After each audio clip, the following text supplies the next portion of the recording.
Joining me today is an entrepreneur, a venture capitalist, an author, the co-founder of PayPal, the first outside investor in Facebook, the founder of Palantir, and Silicon Valley's ultimate contrarian thinker, Peter Thiel. Finally, welcome to the Rubin Report. David, thanks for having me on the show. It's good to be here with you.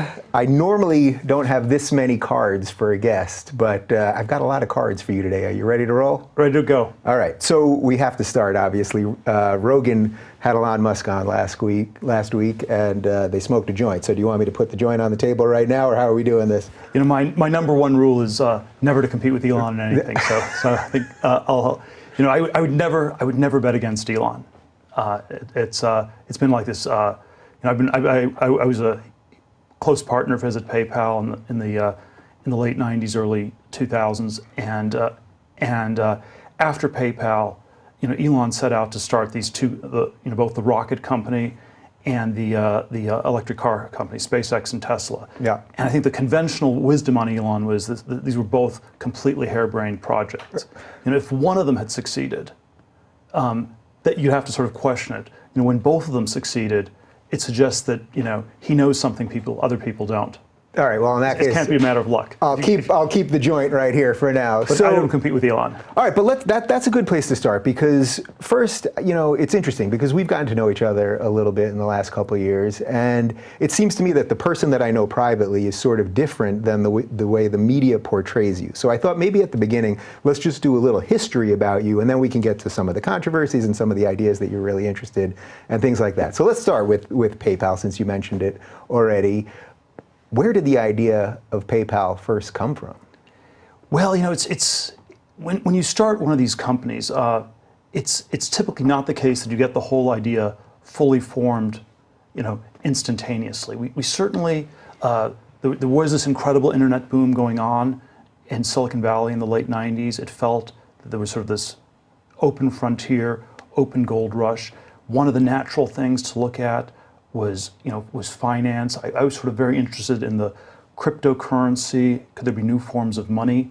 There's always something super mysterious, powerful, important about money, and was there a way that this was going to change? So I think we had this general idea to do something with security, with money, with payments from very early on of the founding of the company, and then you iterate a lot on how to get the idea out. And the critical question for any consumer internet product is always not what the idea is, but how do you get it out? How do you get the distribution out? And there've been a lot of payments companies, internet payments companies that already started and failed by 1998. There was one called, there was CyberCash. There's sort of a variety of these different ones that had tried to create these, comprehensive currency schemes. And they would work if everybody used them, but you could never get even the first person to start. And so right. the challenge was how to make it viral. How do you get something to work where it's good for the first person, for the 10th person, for the 100th person? Once you have millions of people, you have a network, you have network effects. And that was sort of the chicken and egg problem. Yeah, so how did you guys overcome that hurdle? Well, we eventually stumbled on this idea of linking money with email, because there were already 300 million people in '99 that had email accounts. And so if you could send money to an email address, I'd send it to your email, and then you get an email saying you've received cash, and then you'd obviously click on the links and do the work necessary to get the money out. And so you didn't need both counterparts to a transaction to be part of the PayPal network. Only the sender could be part of it, and then the recipient would sign up as they took the money out. And then we started with the 24 people in our office. Those were the first 24 customers. And they sent money to friends and to other people. We gave these referral bonuses. We gave you $10 if you signed up, and $10 if you got someone to sign up. And it just grew exponentially. When we were, it grew about 7 to 10% compounding daily. And wow. If you're, and even if you start with a small number, if you can get 7 to 10% daily compounding, after about a month, you're at 1,000 people. By that was mid-November of '99. By end of December of '99, it was at 12,000. By February 3rd, 2000, it was at 100,000. By mid-April 2000, it was up to 1 million. And so what did you do in terms of getting people to understand the way you could work with money differently. Because I actually remember the first time I used PayPal. I think it was in 2001. I was a struggling comic. I had moved into a roommate's little apartment because I didn't have much money, but I had to pay him a couple $100 or something a month for rent. And I was going to give him a check. He said, "PayPal me," and just the idea that I was somehow linking my bank account to something on the computer. We didn't even have, I don't know, if I'm not mistaken, I think I was still using dial-up. I don't even know that we had Wi-Fi or anything like that. But it's about an idea that this can even happen. How did you train people to realize that this is something that's real and you can use it? It's normally sort of to get people to start doing something like that, it has to be something where there's an intense need, and maybe it's not too dangerous. And so one of the natural places it started was on the eBay auction site, where you had small dollar transactions, maybe $40 was the typical amount. And if you send a check across the country, that's like a 7 to 10-day delay. It's slow. Most people aren't set up to process credit cards. Your roommate probably couldn't process credit cards. but since you could make PayPal payments with a credit card, you could in effect send a credit card payment to 300 million people, whereas there are only something like 3 or 4 million that are set up to process. There are like 150 million people with emails in the U.S. at the time, and there may be 3 million that were set up to process credit cards, small businesses, things like that. So we expanded it by 147 million. Do you remember what it felt like as it started compounding the way you're talking about? Well, it felt like as it was growing and you realized, like, wow, we really have this thing. Well, you're at the forefront of like some sort of revolutionary thing. It's incredibly exciting and it's incredibly scary. And it's like we're going to take over the world, or we're all going to die. And you move several times between those two several times a day. Yeah. Was there any bizarre pushback from banks or anyone that was doing financial transactions traditionally? There were certainly like more than our share of challenges. You had an enormous problem of fraud, where people just figured out ways to hack the system and steal money. And then and you can't simply get rid of fraud, because you can always get rid of fraud if you make it cumbersome. But if it's easy, then it's also easy to defraud. So the challenge was, how do you get it to be easy to use but hard to defraud? And that took some time. There certainly banks didn't like it. There were all the incumbent players that didn't like something new.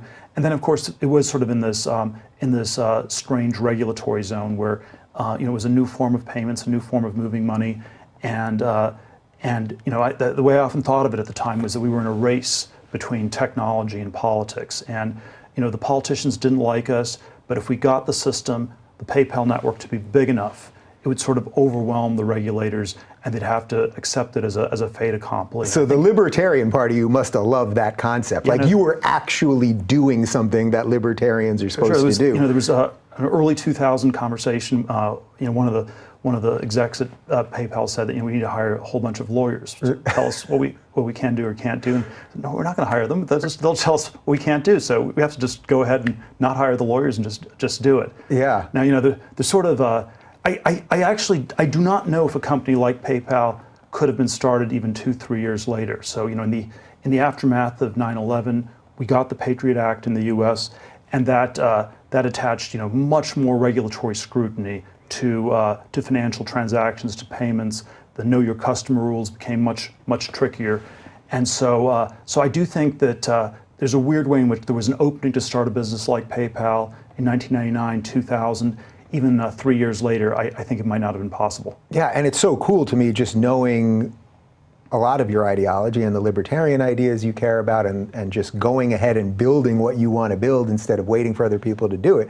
I mean, you actually did it, and that's it's a pretty great thing. Well, it was sort of the sense that we were going to change the world. We're going to give people more control over their money. We had all these ideas about getting rid of central banks and creating a new currency. We never quite got to the Bitcoin stage of it. We'll get to that later.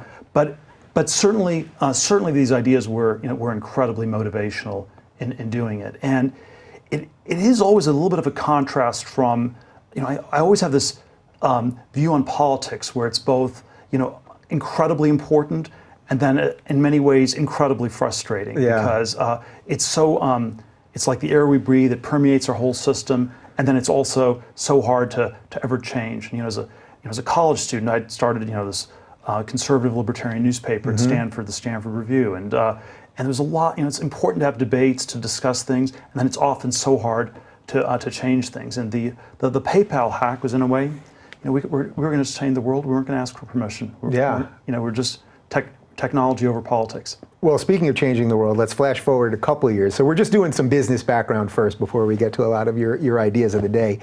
You were the first outside investor in Facebook, 500 grand to this Zuckerberg guy. Did you know him well before that? Had you guys communicated a lot? How did that even come to pass? Not really. It was actually literally the first day we met. We told him to leave for an hour. We came back and we gave him the term sheet about an hour later. So it was it was a fast decision. I think people always have this sort of Shark Tank image of these things, with some sort of super sophisticated pitch, and you say just the right things, and that's what works. And it was nothing of the sort. And he was a kind of introverted 19-year-old sophomore, between sophomore and junior year, summer of 2004, and the main thing it had going for it was just growing fast. They were at something like 20 college campuses.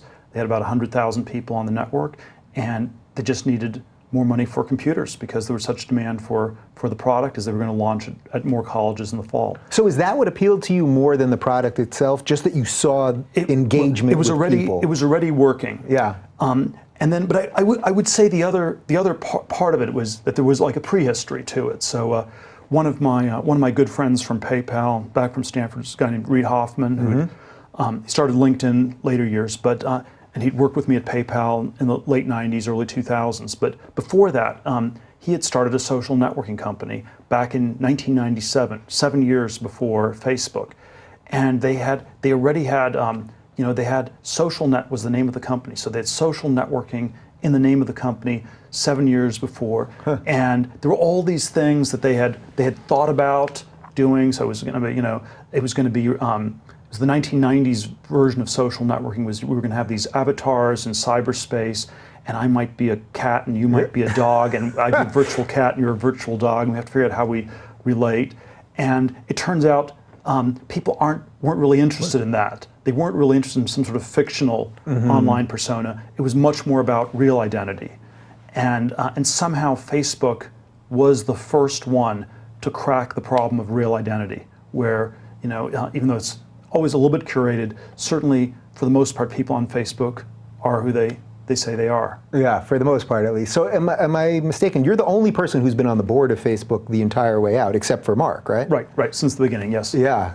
What can I ask you about that Facebook won't get too angry about if I ask you? Well, just what's the experience like of being you're part of a board from the beginning of really the thing of the internet, what seems to drive conversation the most on the internet? Well, it's been sort of like this incredible trajectory, where it's gotten probably much bigger than I would have thought possible at the time, even though I was incredibly optimistic and bullish on it, certainly back in 2004, 2005. I think that one kind of perspective for a lot of the world-class entrepreneurs is they're not specialists. They're something close to polymaths. And so, if you have a conversation with Mark Zuckerberg, he'd be able to speak, with surprising amount of understanding about a lot of things. We could speak about the details of the Facebook product. He could talk about, the way people think about social media, the psychology, the way the culture is shifting, the management of the company. He has ideas on that. He has ideas on, and then how this fits into the bigger history of technology. And so it's, whereas sort of an academic view is often that you're like a sort of a narrow expert on one thing, and that's what you do. And what it is about, it's much more sort of this polymath-like intellect who understands all these different things. And so the kinds of board conversations we've had over the last 13, 14 years have, it's just been this crazy range. Yeah, it must be particularly interesting for you though, as sort of the outsider in Silicon Valley, and we're going to talk about why you moved down to LA and all that stuff, that you've been there the whole time. That it's not, they didn't, for all the reasons that Silicon Valley may be what it is, you weren't ever booted off the board or anything like that. They've let you be the contrarian guy there. So that actually that's a good thing about Silicon Valley, I suppose, or at least within the little microcosm that you sit in, right? No, I don't experience, a great deal of hostility to me personally. People, it's you just you always, it sort of manifests in all sorts of other ways. So I do think Silicon Valley at this point has a bit of a conformity problem. It has, a bit of a way in which people are, too much all thinking the same way. It's just like there was, the Apple. I saw this meme on the internet the other day where it was sort of the Silicon Valley 1997 : think different, and then Silicon Valley 2018 : think the same. Yeah. And so there is something that's gone a bit wrong, even though I'm hard pressed to cite things where it's really affected me personally. Yeah. All right. Well, I was actually going to push that to a little bit later, but let's just stay with that for now. Then, do you remember moments? Did you see some markers along the way where you realized some of this groupthink was affecting the actual products, where the actual ability to create new technologies or new products, where that was actually causing stagnation? Because I sense yes. It's been sort of a long road to get here, but you have sort of been talking about this for a while now, and I think there's a direct connection to the diversity myth, which we'll also talk about, which you wrote 20 years ago. Right. Well, I do think Silicon Valley has shifted a lot over the years. So when I was an undergraduate at Stanford in the late 1980s, Stanford was sort of a very liberal, politically correct place, but the Silicon Valley surrounding not so much. It was vaguely libertarian. It was a moderate Republican congressional district, and then sort of by the late '90s, I would say it had shifted to being sort of a moderate Democrat, which was around the time I started PayPal. And then if you fast forward another 20 years, it's sort of a pretty hard left. Yeah. So what do you think? What do you think happened there? Because it seems to me that if I was taking the people that I wanted to be the most creative, the most outside the box, the most to look at the system and go, how do we fix the system from the outside? You'd want a lot of libertarian thinkers. That's the way I would at least look at it. So you'd think that everyone in Silicon Valley would be pretty libertarian. They want to do things on their own. And yet somehow in those 20 years, it became the opposite. Well, it's like when you ask a question, why is it so left wing? I think these things are they're somewhat overdetermined. So I would say part of it is that it's probably the most educated part of the country in terms of how much time people spent in college. Mm-hmm. And I think one of the downsides of too much education is that you get the most brainwashed. And so it's the most educated can also mean that it is the most brainwashed. This is perhaps not so true of the founders, but certainly of many of the rank and file people who are, if you're sort of like a really good engineer or really good at some specific thing, your education typically does not involve you thinking that much about politics, and so it's not necessarily from deep ideological conviction. It's often more as a fashion statement than as a question of power, and so one of the things that's always a little bit hard to score is that even though if you took a survey in Silicon Valley, it comes out as quite far to the left, weirdly uniform, weird sort of groupthink. It's super hard to know whether people really believe this or whether they're just going along. Right. So I think it's pretty liberal, but of course not as liberal as it looks, and that's in a way worse because it means people are too scared to articulate things. Right. There was a dinner I had at my house a week before the 2016 election with a group of sort of center-right Silicon Valley people. One of them is a very prominent angel investor in Silicon Valley, and he said, I'm voting for Trump in a week, but because I live in Silicon Valley, I'm lying about it. And so the meanwhile, he's saying this to you. So it was like about 12 people at dinner. Yeah. And you're like, I'm the guy that just spoke at the convention. He was honest about lying. So this is unusual. This is a little bit unusual. Yeah. And the way I lie is I tell people I'm voting for Gary Johnson, the libertarian. So it's like you couldn't quite get away telling people that he was voting for Hillary Clinton because like your facial muscles wouldn't work and people could tell that you're lying. This sort of small I, Gary Johnson, that was sort of what you could do. Yeah. And I think, you know, if you sort of looked at what happened in the weeks before the election, the Gary Johnson support sort of collapsed. It all went to Trump. And the question you have to ask is whether did those people just change their minds at the last minute, or were they lying all along, or were they lying to themselves? And so I think the sort of political correctness, you know, it's always bad for thought, but it always makes things appear more uniform than they are, even in Silicon Valley. Yeah, well, I think you know this. I said I was going to vote for Gary Johnson, and I did vote for Gary Johnson, and as I always say, I should be judged accordingly, but here we are. So this is actually a perfect segue then to the diversity myth, because 20 years ago, you're at Stanford, and you saw a lot of the problems that we are talking about today over and over again. I told you a couple months ago, I was listening on C-SPAN to a talk you gave about the diversity myth. And again, it's from about, I think at that point it was like 18 years ago or something, and I was listening to it, and David walked into the room and he said, "Who is that talking?" Because it was all true. And he thought it was somebody, he thought I was listening to the news of today, like somebody laying out what's going on today. But you saw this issue with multiculturalism, with faux diversity, the focus on equality of outcome, not opportunity. You saw all this way before seemingly anyone did. How did that come to be? Well, it was there was certainly quite a wave of this stuff in the late 80s, early 90s on a number of college campuses, and for a variety of reasons, a lot of it crystallized at Stanford. There was this super intense debate about Western culture, which was both a freshman, 1 year long freshman sort of general humanities course, where you learned about Western culture, history, Western civilization. But then it was, of course, and there was sort of Jesse Jackson showed up at campus one day and sort of led this chant, "Hey, hey, ho, ho, Western culture's gotta go."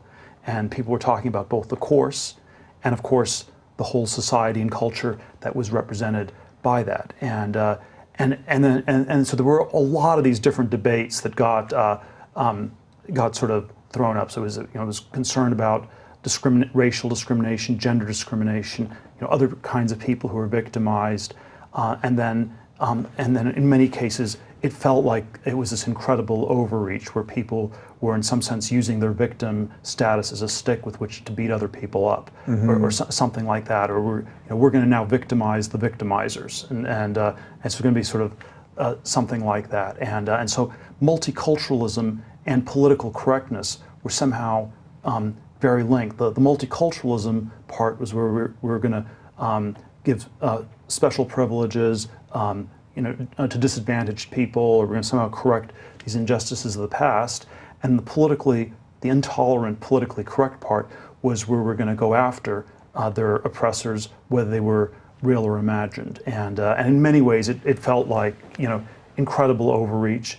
You ended up with these draconian speech codes on campus.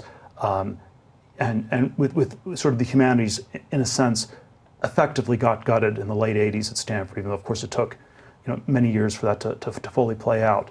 But and then of course one of the buzzwords then as now was diversity, which I think diversity is a good thing. I think especially diversity of ideas is to be valued. But you don't have real diversity when you just have a group of people who look different and think alike. And so it has to be more than just having the extras from the Space Cantina scene in Star Wars or something like that. Right. So that's always so it's always like an internal critique. The diversity myth is that it's not about diversity at all. It's about conformity. Was that the first time that you had really staked out what is seemingly an unpopular position, although I think actually, especially in 2018, is quite a popular position, even if it's thought of as out there? Was that the first time you had publicly, because nobody wants to be the guy that says this stuff and then immediately is going to be called a racist and a bigot and a homophobe, all those things. Had you ever done anything like that before? I probably, it's hard to know how far to go back in the pre-autobiographical history, or how good I am at this, but probably already, junior high school, I would, I would take the positions that I believed in, and they wouldn't necessarily be the majority positions. And so it was, in junior high school, I was totally against drug legalization of any sort, and that was a minority view. Or I supported Reagan in 1980, and we were sort of in a relatively liberal area, and that was again sort of a minority view. So I think I would have had I wouldn't say like extreme outlier positions, but I've always thought that it was important to think for yourself. Yeah. So when you wrote the book and then started talking about these issues, what kind of pushback did you get? Because that, I think, is the core issue that most of my viewers are identifying with these days, that they're taking positions that are true, that don't mean that they're racists or bigots or homophobes, but that they mean they care more about diversity of ideas than diversity of skin color or those things. And they're scared to say those ideas, and yet you were doing it a long time ago. Well, it's always a very tricky thing. So it's on some level, the way we've just been talking about it, there aren't that many people who will go out of the way to disagree with us. So people, you don't have people. I mean, there's some people, but most people would say, we'll find out. we don't want any different views, or we need to suppress views.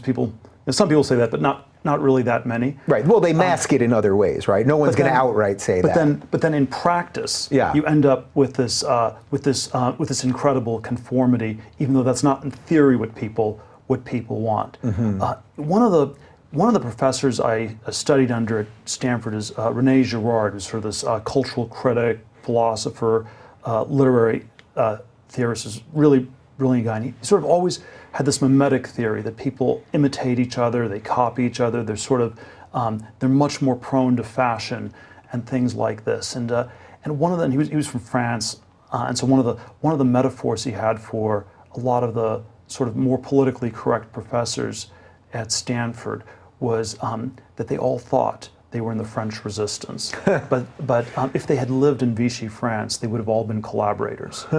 And so the self-understanding people have is that they're super courageous, independent thinkers, and that's why they and that they would have been in the resistance in France. But then in reality, if you ask them what the views are that they have, it's the same as everybody else around them. Yeah, well, that's and you why have to always ask, if everyone has the same views, it can mean one of two things. It can mean that you've reached the absolute truth, or it can mean that that you have this sort of incredible conformity. Yeah, well, it's so interesting because he was talking about the resistance in France, and now we have a group of people in America that think that they're part of the resistance, and I suspect that if they were in power, they would be treating the people who are the resistance of them much worse than they're being treated right now. Well, I've thought that the Girard critique could also apply to them, that by identifying yourself as part of some mob-like resistance movement, you're suggesting the exact opposite. That it counts. Political views. I respect. I think there are people who can have sincere views even if they're in the overwhelming majority. But it's impressive if you're in the minority. So if you're speaking out against President Trump in your small town in Alabama, I tend to think that's a sincere person. Guy. Yeah. If you're in San Francisco or Manhattan, and you're part of the resistance, I suspect something very different is going on. So that's really interesting to me. Like a different way of getting at this is it's in a democracy we always think the majority is right. So it's 51-49, 51 is probably right. If it's a big majority, it's even more right. So 70-30, even more right. But if it's 100-0, 99-1, that's where we start to suspect that we're not in a democracy, but we're in North Korea, or that something's gone wrong with the voting machine, or something like this.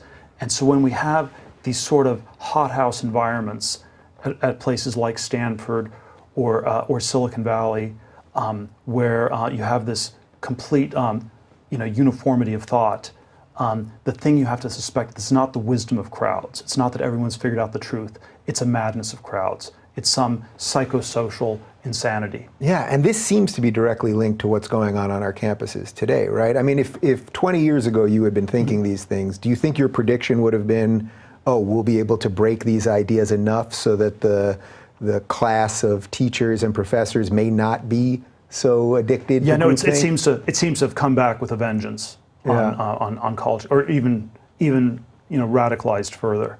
But again, it's this is like it's a subtle, you don't want to always psychologize people you disagree with, but the question when you look at what's happening on campuses or in various places is always, is this really what people think, or are they just under incredible peer pressure to fit in? Yeah, do you see that as a bizarre direct connection to the way many other institutions seem to be crumbling now, the way people don't trust the media the way they used to, the way that we're just seeing sort of a new, Alon on Rogan last week, you're sitting here today, the way that people want different conversations. We're going to sit here for as long as it takes to do all of this. People can see through it. Yeah. They can see through the manufactured consent. It's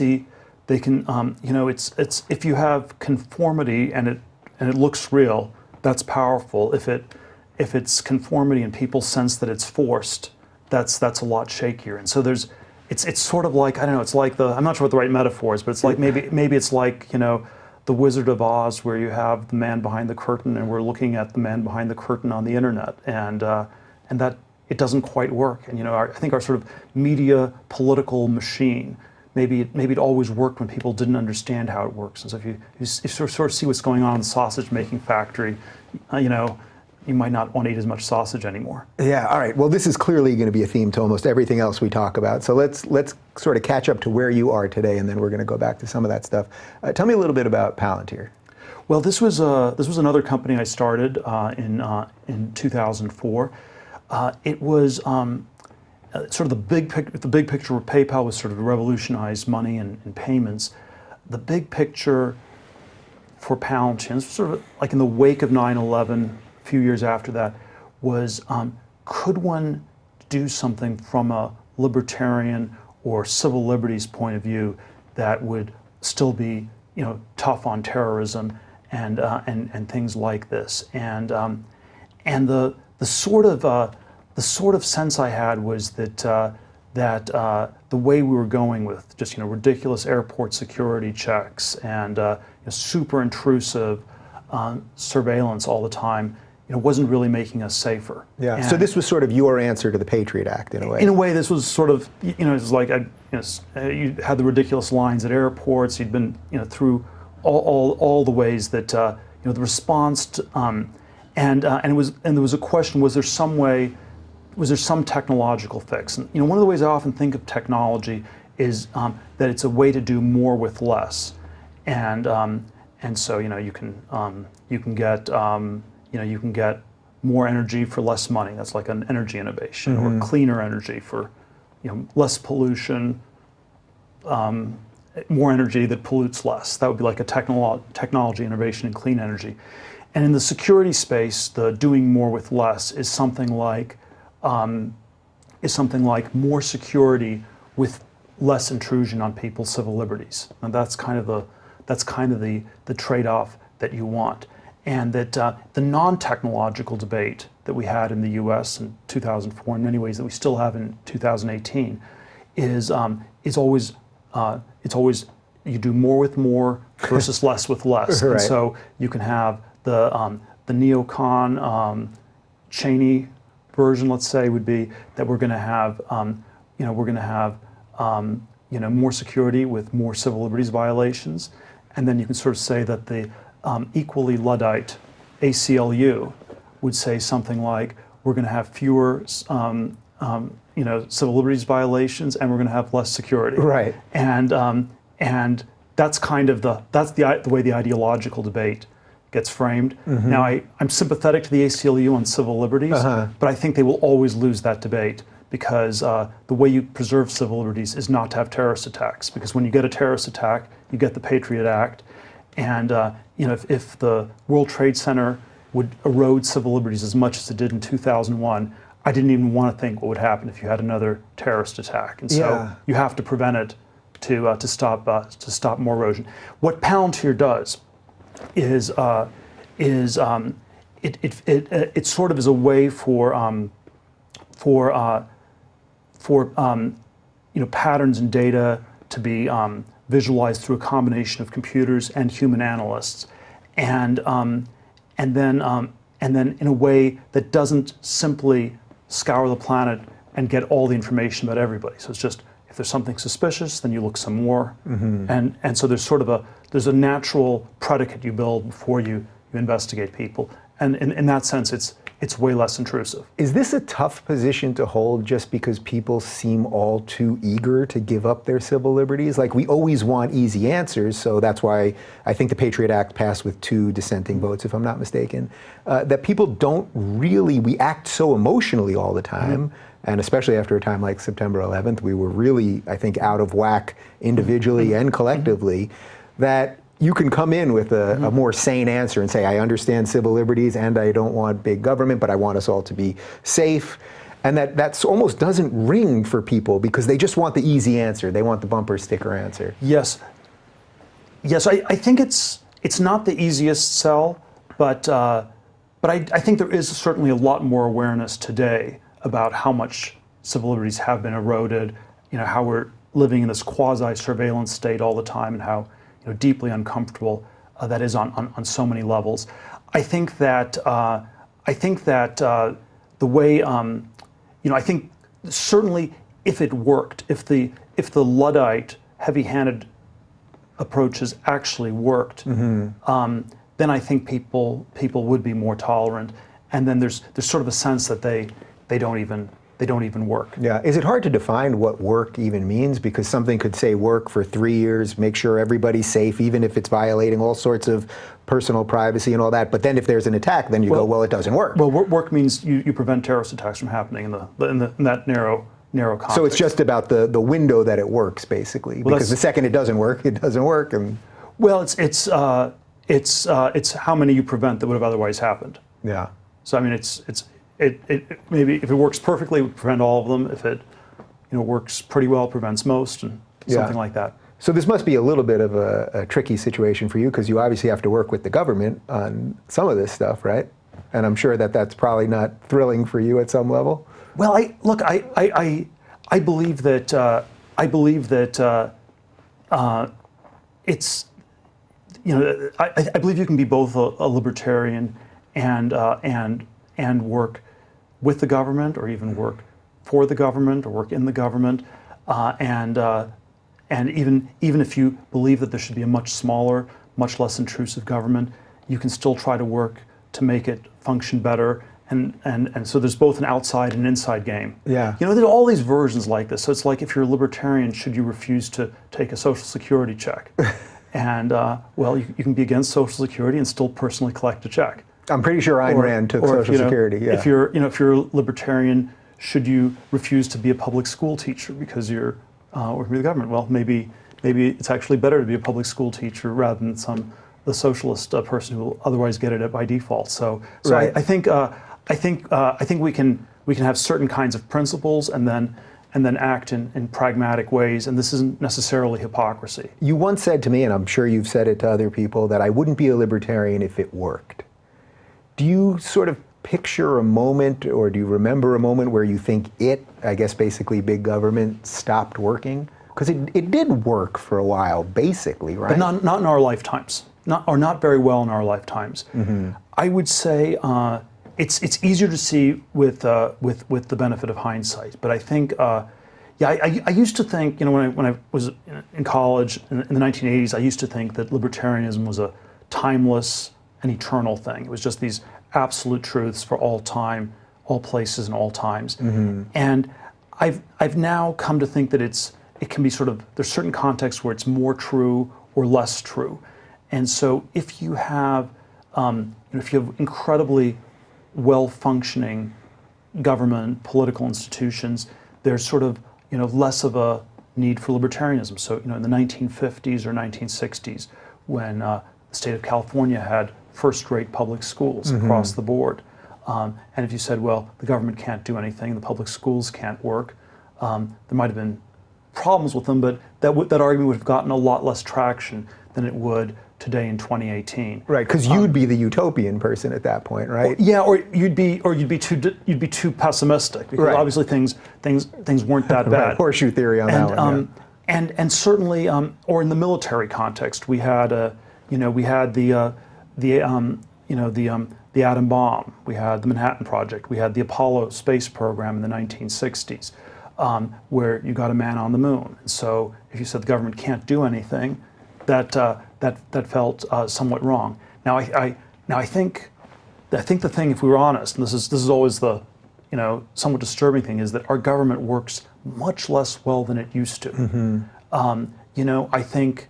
So that's my question. Do you look at a moment where that? Yes. So I think libertarianism, it started probably failing in the 1970s in a serious way. I mean, maybe it was really building up in various ways, but and libertarianism, the Libertarian Party in the U.S. started in the early 70s, and it sort of makes sense because there was sort of more of an opening, and so it was more true then than it had been before. And I would argue that it is much more true in 2018 than it was 30 years ago. When the Ayn Rand books were written in the 1950s, it was like it felt like it was crazy. When I first, because it was like so bleak, so pessimistic, and things were so busted, so broken. When I first read them in like the late 80s, it still felt pretty crazy, and then the last decade, it's in many ways felt much more correct. There's in Atlas Shrugged, they're trying to find who is John Galt. The clues eventually take them to the state where everything has gone haywire. It's the state of Michigan. And there's this great company, the 20th Century American Motor Company, which is sort of a thinly disguised General Motors, that had just gone bankrupt. And it was because it had been completely mismanaged along these sort of socialist kinds of principles. And Detroit was sort of falling apart. Someone was farming in the middle of the city. And this was like 1957. It was just sort of a crazy thing, and then it's disturbingly more true today. Yeah, well, your own Brooke, who used to be the head of it, ARI, Ayn Rand Institute, who I've had on the show many times, and I do some speaking events with, he always tells me that when he travels internationally now, that it's the countries that are sort of worse off at the moment that are just trying to reset that find those ideas the most interesting because they're just desperate for ideas. Yes. So in a way, it almost sounds like you're calling libertarianism almost a course correction for when either capitalism or not necessarily capitalism, for when big government just gets out of control, libertarianism can come in and kind of unfurl some of it. That's the hope. I mean, certainly a lot of these sort of bad bureaucratic things don't self-correct that much. And it is probably very hard for there to be incremental reform from within, and that's why something like sort of a libertarian shock therapy may be what you actually need. But one way to think about what's happened in the U.S. is you had sort of institutions set up, and then over time they sort of ossified and degraded. So when NASA was started in the 1950s, you had great scientists that were driven, motivated, and then eventually it became sort of more and more bureaucratic, and somehow the politics replaced the science, and we can't reset it. So is that where we're at? Something like this. I think something like this happens, by the way, in a lot of the private sector, where big companies become bureaucratic and less functional. But in the private sector, you can have new companies get started, and if big companies are too badly run, they go broke. And in the government thing, for government to go broke, it has to be incredibly bad. And the tricky question is always, how do you course correct before you get there? Right. So do you have a general prescription for how government and private enterprise can work together? Is there a general view on when it is right? That seems to be what a lot of people are talking about right now. Because I do sense that there's as I would call it, sort of a classical liberal movement happening right now, or a libertarian movement. And the question always is, well, when then is the right moment for government to do more or do less, depending on which way you look at it? I don't know if I have a sort of formulaic general answer. My ideological bias as a libertarian is that we should have a smaller government that's less intrusive, less regulatory, mostly across the board. I don't think I have to tell you exactly how small it should be. It should just be, it should do less. Right. You know, we don't have to talk about, do we have to privatize roads or, all the sort of crazy Right, that's where everyone projects. goes. You can have driver's licenses. Don't have to set all the boundaries. We know there's a lot of room to go big picture.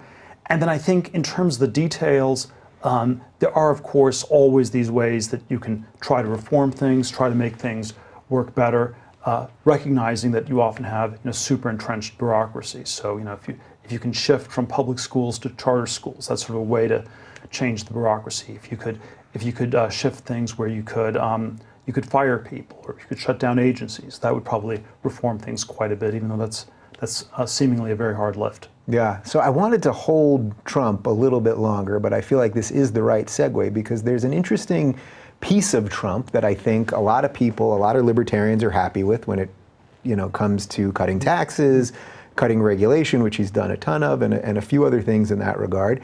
And then on the other hand, it seems that there is a piece of him that's more than happy to do as many things by his executive action as they'll allow him to do, and maybe in some cases he would try to do things that they wouldn't allow him to do. So you supported the guy, so let's just start there. When it was bubbling up in your head that you were going to support him, or at least, you gave his campaign money, all of that, what kind of internal discussion were you having with yourself, or were you having it with friends and colleagues and things like that? Well, one of the things that I would say is I think a super important issue for me, and I think should be for libertarians generally, is foreign policy. And I believe that the U.S. should have a less interventionist foreign policy. I believe that we've gotten into too many stupid wars over the years, and that that sort of these questions of if the government can kill you or can. That's maybe one of the most intrusive forms of government action. We should think really hard about how often we do that, and that there was some need to reset that. And I think, and so from my point of view, if you got someone who's not great on a lot of issues but was libertarian on foreign policy, that would count for a lot. And if you had one who is good on a lot of other issues but bad on foreign policy, that would actually erode it in a lot of ways. And I think the Bush 43 administration was also sort of lower tax, anti-regulatory, but then because you had the insane war in Iraq, and you had to have all these deficits, then you had to do congressional log rolling, and so then you end up with No Child Left Behind, you end up with the Medicare Part D, the whole, all the sort of crazy expansion of the welfare state as part of the log rolling exercise for the foreign wars. And so if we're going to do the anti-Bush 43, if we actually have a smaller government, maybe the sort of Archimedean lever for moving that is foreign policy, and is for us to be less engaged. And I think that is, and it was, and this was the place where Trump broke the most sharply from Republican orthodoxy in the primaries. The person he was sort of most opposed to was Jeb Bush, who was somehow represented just a continuation of the war strategy. And you had these devastating questions like was the Iraq war a bad idea? And Jeb had never thought about it. Yeah. Something like that. Right. Roughly. And they had never thought about it because you had this Washington D.C. Pro-war foreign policy bubble, and it was the Clintons, the Bushes. Obama had maybe moderated a little bit, but still, we got pulled into Syria. We sort of messed up Libya even more than it had been before, and I think Trump represented a really big break from this. I gave two. I spoke at the convention in 2016, and then I also spoke in the fall at the Washington Press Club. In both speeches, I stressed this foreign policy theme, and so it was that should the U.S. really be how aggressively should the U.S. be involved in Syria and risk a confrontation with Russia, and I think Trump's instincts continue to be much less in this sort of a superpower confrontation. And if you look at where the opposition to President Trump comes from, the sort of the most deranged part of it is from the neoconservative Republicans, because this is where he's broken the most with orthodoxy. We have, I think the Russia debate is a completely insane debate that we have like this, where it's I think Trump has been consistent for 30 years. We should not have a, even if Putin's an evil man, it doesn't mean that we should be risking a nuclear war with Russia. Right.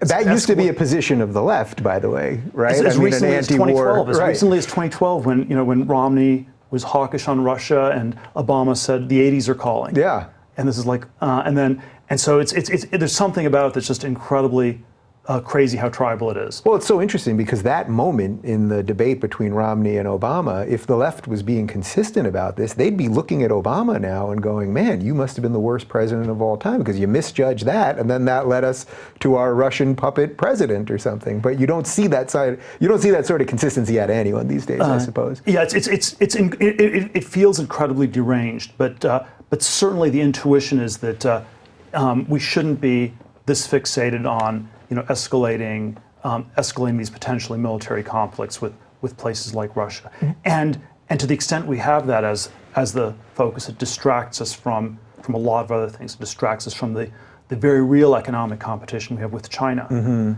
and which I think is something we should be taking more seriously. And then, of course, even more importantly, maybe distracts us from solving some of the problems at home.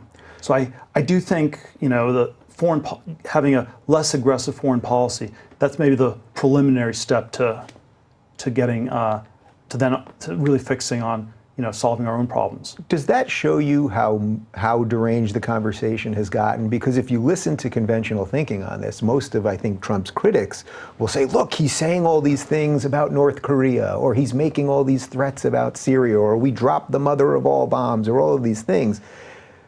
But you're actually making the reverse argument. I mean, they're trying to argue that he's really the warmonger. He's the one that's going to lead us to World War III.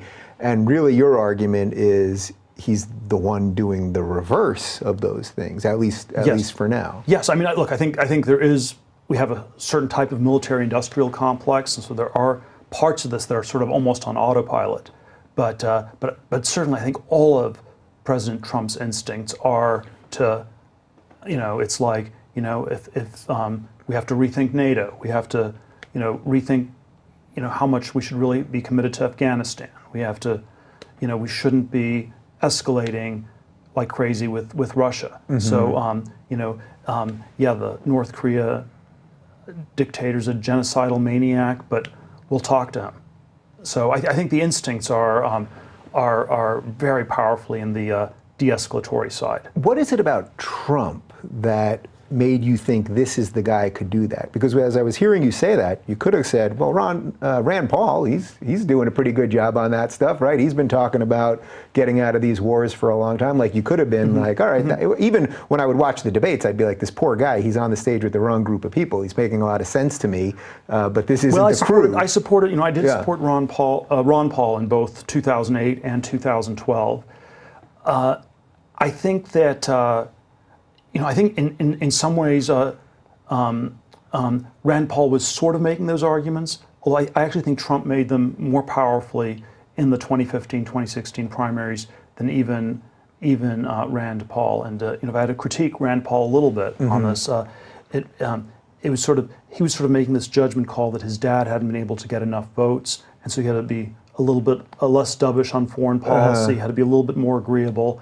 And of course, he did end up doing much less well than his dad because he sort of, in a way, downplayed what might have been one of his best issues, and then Trump just articulated far more powerfully. So what is that X factor thing with Trump? Because obviously this was starting to be like a runaway train, and all the momentum was there, all the media attention was there. It takes us kind of back to the beginning of when we sat down, the way you described PayPal, when it started really getting into that growth phase. So you must have seen that too and thought, all right, the right ideas are kind of here, but really what I'm seeing is... Well, there's, you're at least talking about some things. You're talking about some of the important substantive things that we should be talking about. And part of the negative part is that it's a contrast to how bad a lot of the other people were. I mean, I met a number of the different Republican candidates running in 2016 in small one-on-one meetings, and I mean they were like zombies. Wow. And it was just you had just sort of the ideological talking points. It was sort of not fluid, very hard to get off script to say anything, and that somehow wasn't quite what was called for. And of course, there was something else about Hillary Clinton that was very much like this. And I think the revisionist sort of history people like to now say is that Hillary Clinton was this terrible candidate, and I think she was the best candidate the establishment could put up. It was just the ideas were wrong; they didn't make sense. Hillary Clinton thinks she should run again in 2020, and in a way she's right, because from her point of view, I can understand why she thinks that, because she's smarter than the other Democrats, she has more experience, and within the zombie establishment, it still makes more sense for it to be Hillary than someone like Cory Booker or Kamala Harris. Yeah. But the ideas had just become completely ossified. What does it say about sort of the state of the West, that when things are basically pretty good, not to say they're perfect, but basically pretty good, that there's always this feeling that the establishment has to be destroyed or washed away? Well, that's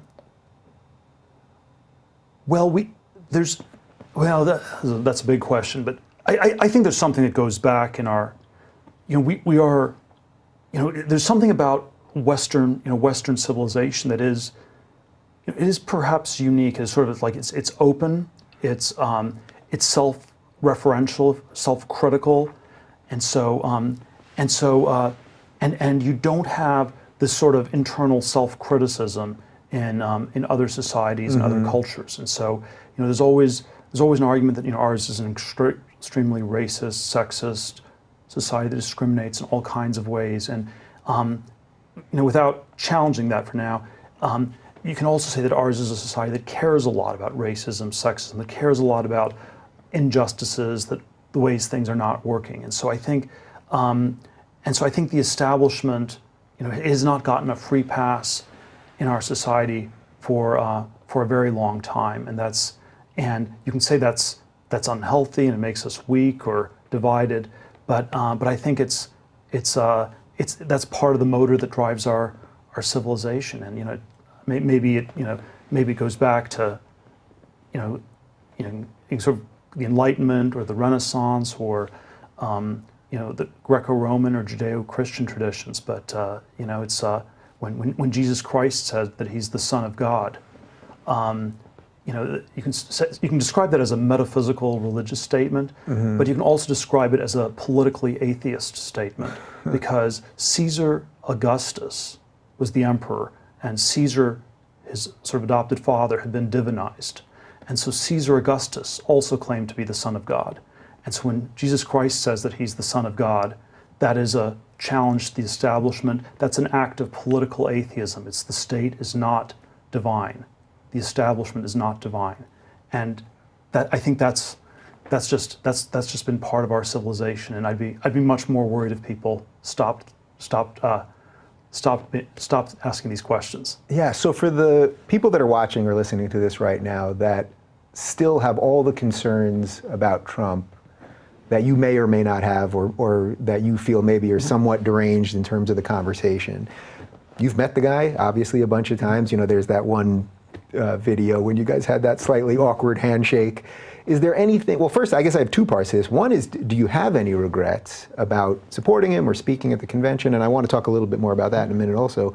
But also, is there something that you can impart on us that maybe we don't know, or that's not being told, just from sitting down with the guy? Is he more stable than the way the media would portray it, or something along those lines? Or less. He's certainly very smart, and it sort of is a common sense, intuitive thing. And so there's sort of a way that he can X-ray people and can get an immediate read on somebody that's incredibly impressive. Yeah. And so, do you think there's a risk in that also? Always relying on that instinct as opposed to maybe? There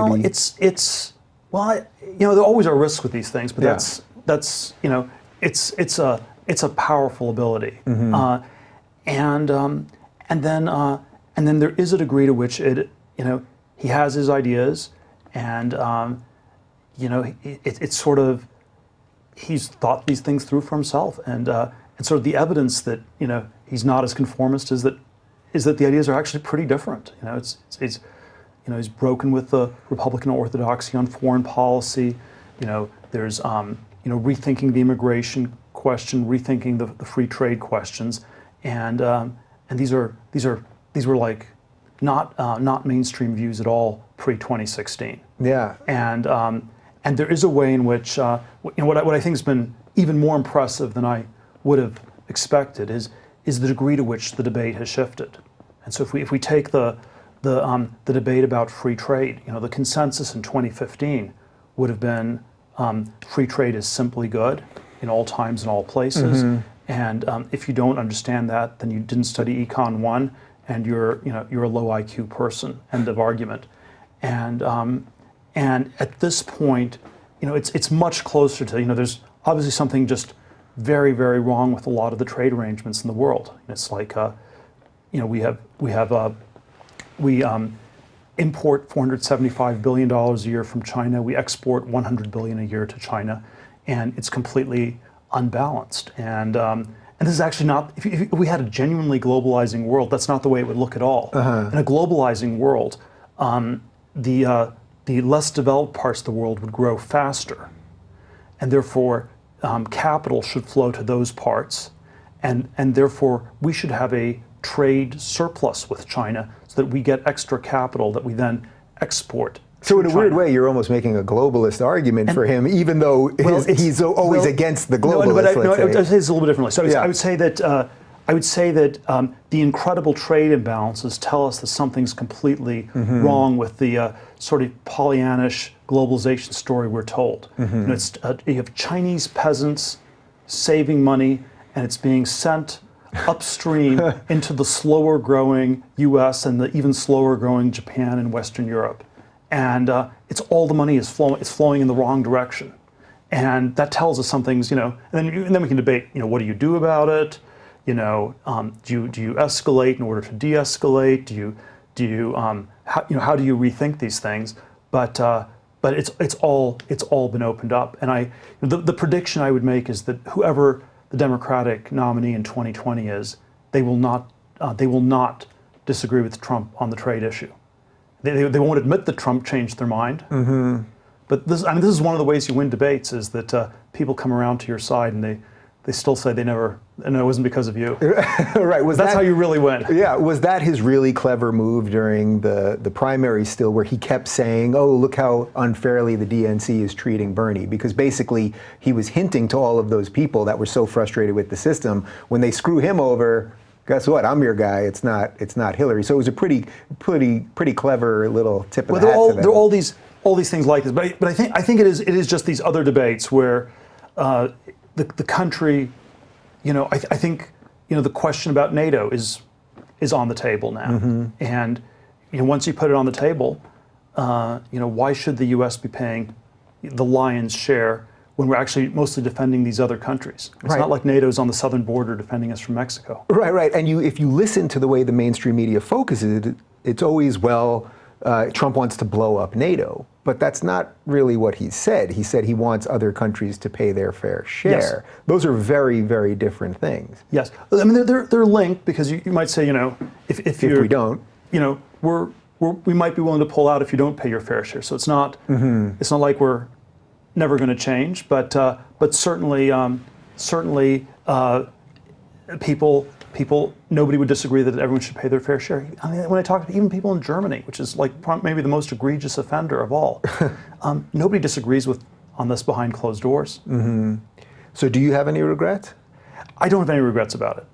I would say that it certainly it's been a crazier 2 years than I would have thought, and I underestimated how intense some of the feelings people have about politics are, but no regrets. Yeah. What do you make of just the general tenor then right now? That we sort of are between a rock and a hard place, where it's like you've got Trump and he's not going to change his tactics, And I think I've been very fair to him, and that's why I get a lot of criticism on that front.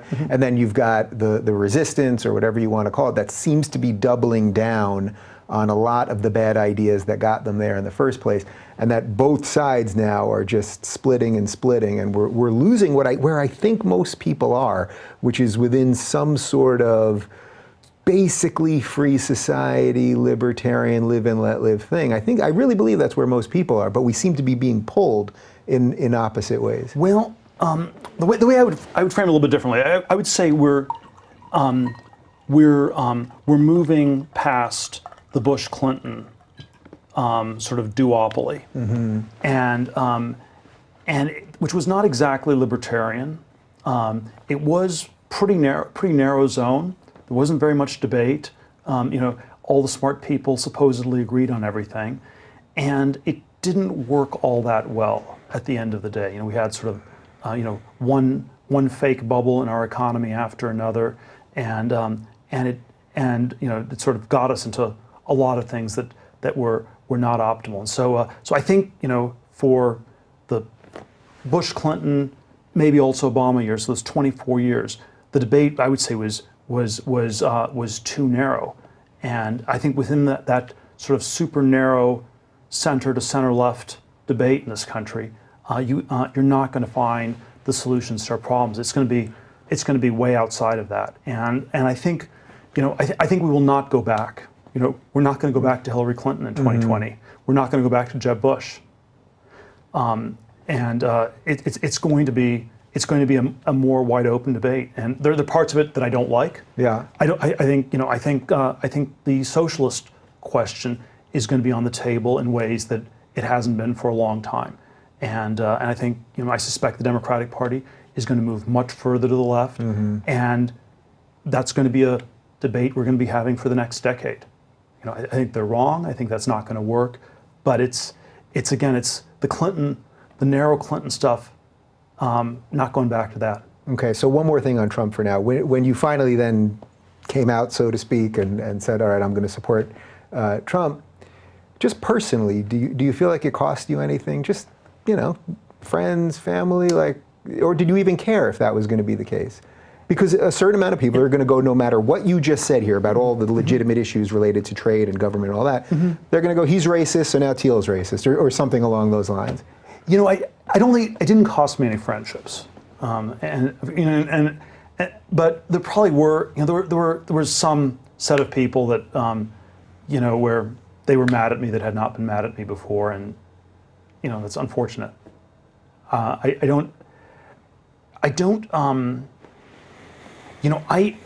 I didn't think it was that controversial, It's sort of like in one way it was one of the least contrarian things I've ever done. It was like half the country. It's not that contrarian. Right, I've heard you say that before. It's kind of funny. In Silicon Valley, it felt really contrarian. Yeah. But so that's sort of why if you're doing something that half the country agrees with you on, that it's kind of weird for that to be beyond the pale. I mean, maybe it is. That's actually hilarious. Supporting really Trump was your least contrarian move of the last 20 years. It was in a way the least contrarian thing I've done, and so it's kind of but there is something about the politics that's intense. It's felt zero sum for a long time, and it is polarized. It's extreme. We don't know what the answers are, and so there are ways that it's been weaponized that are not always healthy. So yeah. I don't think we're going to go back to the status quo ante. Fortunately or unfortunately, it's sort of gone with the wind. It's not. We're not going back. It's and it's quite possible we're going to have sort of ever more intense politics for quite some time.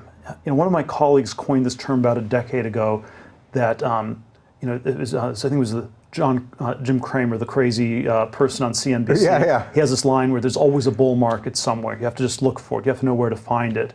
And and then the bull market, my colleague suggested, this was around 2008, that was getting started, was a bull market in politics, and which is not necessarily a place where you want there to be a bull market, but I think we are in a sort of bull market in politics, and it still has no end in sight. and we're going to be looking for options that are further outside the box, and the debate may be even more intense in the years ahead than it's been before. All right, I think that's enough about Trump for now. I have a feeling he'll probably appear again. But let's talk about sense-making, because Eric Weinstein, who I guess is the architect of the intellectual dark web, who is what is his title? He is the managing director of Thiel Capital? Yes, yeah. Sort of man of many hats. A man of many hats. Okay, so one of the ideas that he has discussed many times in this very studio is that what's happening right now is that our sense-making, our communal sense-making in America is just failing, that our ability to trust the media or CNN or New York Times or the rest of it has failed to the point that this intellectual dark web, this crew of about 20 or so people, are the last bastion of our ability to just make sense of things, or at least try to make sense of things. So I have a couple of questions on this, but first, Eric works for you. You guys have major disagreements. He was a Bernie guy. You obviously supported Trump. I'm sure he's been on these shows and talked about probably policies that you don't agree with and things like that. Yet you let this guy do whatever he wants. I think that's a great credit to you, but why do you do it? I mean, why do you let this guy run around and do whatever he wants to do, even when it's in conflict with what you believe? I don't think most people would do that. Well, I'm interested in ideas always, and I think that I don't think all the ideas are just the conventional ideas. I think there are. I think we need to find new ideas, new ways of approaching the world, thinking about it, and Eric is certainly an absolutely first-rate heterodox thinker, and I don't think I think all of our politics are somewhat eclectic and somewhat complex, and Eric's more on the left, I'm more on the right, but we're both interested in ideas. We're interested in figuring out how to make sense of our world, and that unites us. And it's always surprising how that's a pretty unusual place to be there. Yeah. It's much of it's not about ideas. It's, as we said earlier, it's about power or fashion or something like that. But most guys in your position wouldn't be allowing one of their top people to be out there, often taking positions that are against them. There's something about you that's allowing you to do that, right? I know you don't want to. I know you don't want to sit here and pat yourself on the back, but I think it's an important piece of something. I think, and I'm not sure I'm right about this, but let me be a little bit more modest on this. But I think most of my peers in Silicon Valley think that the ideas are more set. We sort of know all the right answers, and it's inefficient. It's a waste of time to be exploring outside of that. And so the sort of the substantive question you have to ask is, are the ideas right, or should we have more exploration? So it's like you take the climate change debate. Mm-hmm. There's a view that we know it's happening. Oh, here we go, Thiel. We know that it's a runaway problem, and if we can't even pause and think about it because we know all these things. We have to just focus all our energy on solving them. And so if those things are true, then that might be reasonable. If they're not entirely true, like maybe climate change is, maybe it's more methane than carbon dioxide, in which case maybe eating steak is worse than driving a car. So maybe climate change is a problem. It's a little bit different from the way we think it is. And so if these things are not true, then we need to have much more of a debate. And so the kind of question that's very hard that you have to make some judgment on is, do we more or less have the truth about everything, or don't we? Yeah. And my view is that we're like really far off. And I think a lot of my peers think, we're kind of at the end of history. We've sort of figured everything out. We don't want to be long ideas. We don't want to be, interesting, weird ideas are just wrong, and they're just a waste of time. And that's sort of their bias. Mine's the opposite. Yeah. Do you think that this set of people, and I think I would include you in that in a broader sense, I mean, now you're sitting here and doing this, do you think we have a chance of resetting some of this stuff? I mean, I think that just if you look in the last week, I mean, Alon going on Rogan, you sitting down here, again, without patting myself on the back for a moment, like I view that as like a landscape change of the way people that are our influencers, our visionaries, are reacting to media. I think, I think the boxes are too narrow. it's like it's like it's like the baby boomer since 1968. They've been relitigating 1968 for 50 years. We've had it's the same fights. They're getting kind of old, but it's been Groundhog Day for 50 years, and maybe there's something past Groundhog Day, and that's the bias you have. That's the bias I have. Right. And I think part of it is it's not just talking about ideas. It's it's bringing forth some specific ideas. These are things that are different, that are changing, that are that where the world may look very different in the future from where it looks in the present. But I think we're not at the end of history. We're not at a time where ideas don't matter or where people can't do things. I think the future will be very different from the present. Maybe it's going to be better. Maybe it's going to be worse. It's up to us. And so I'm super long having a very broad conversation about things. Yeah, I'm glad that you brought up the baby boomers for a moment, because it does seem like that partly what's happening here is that they're at their last grasps of controlling things. And in an odd way, Gen X, my generation, got, which I think you're probably at the around a little bit ahead of me on Gen X, that we sort of got lost, and then it's like almost like we handed everything off to the millennials, but we didn't give them any of the tools to be able. They were too young and didn't have the tools or the financial instruments to be able to make any change. Does that make sense? Well, there are a lot of strange generational dynamics one could talk about. I've been very struck in recent months in thinking about this, how there is something very odd in terms of what happened to Gen X, which is people born, say, 1965 to 1980 as the birth years. Boomers were sort of 46 to 64. Yeah. And somehow, the Boomers dominated things like crazy, and there was we were sort of like in the shadow of these people, and in all sorts of different. In all sorts of different contexts, and it was Gen X was probably the first time that you had a generation that was smaller in numbers than the one that came before us. It sort of coincided with an era of slower growth, slower progress. So there were sort of fewer opportunities to rise. The baby boomers held on to their positions.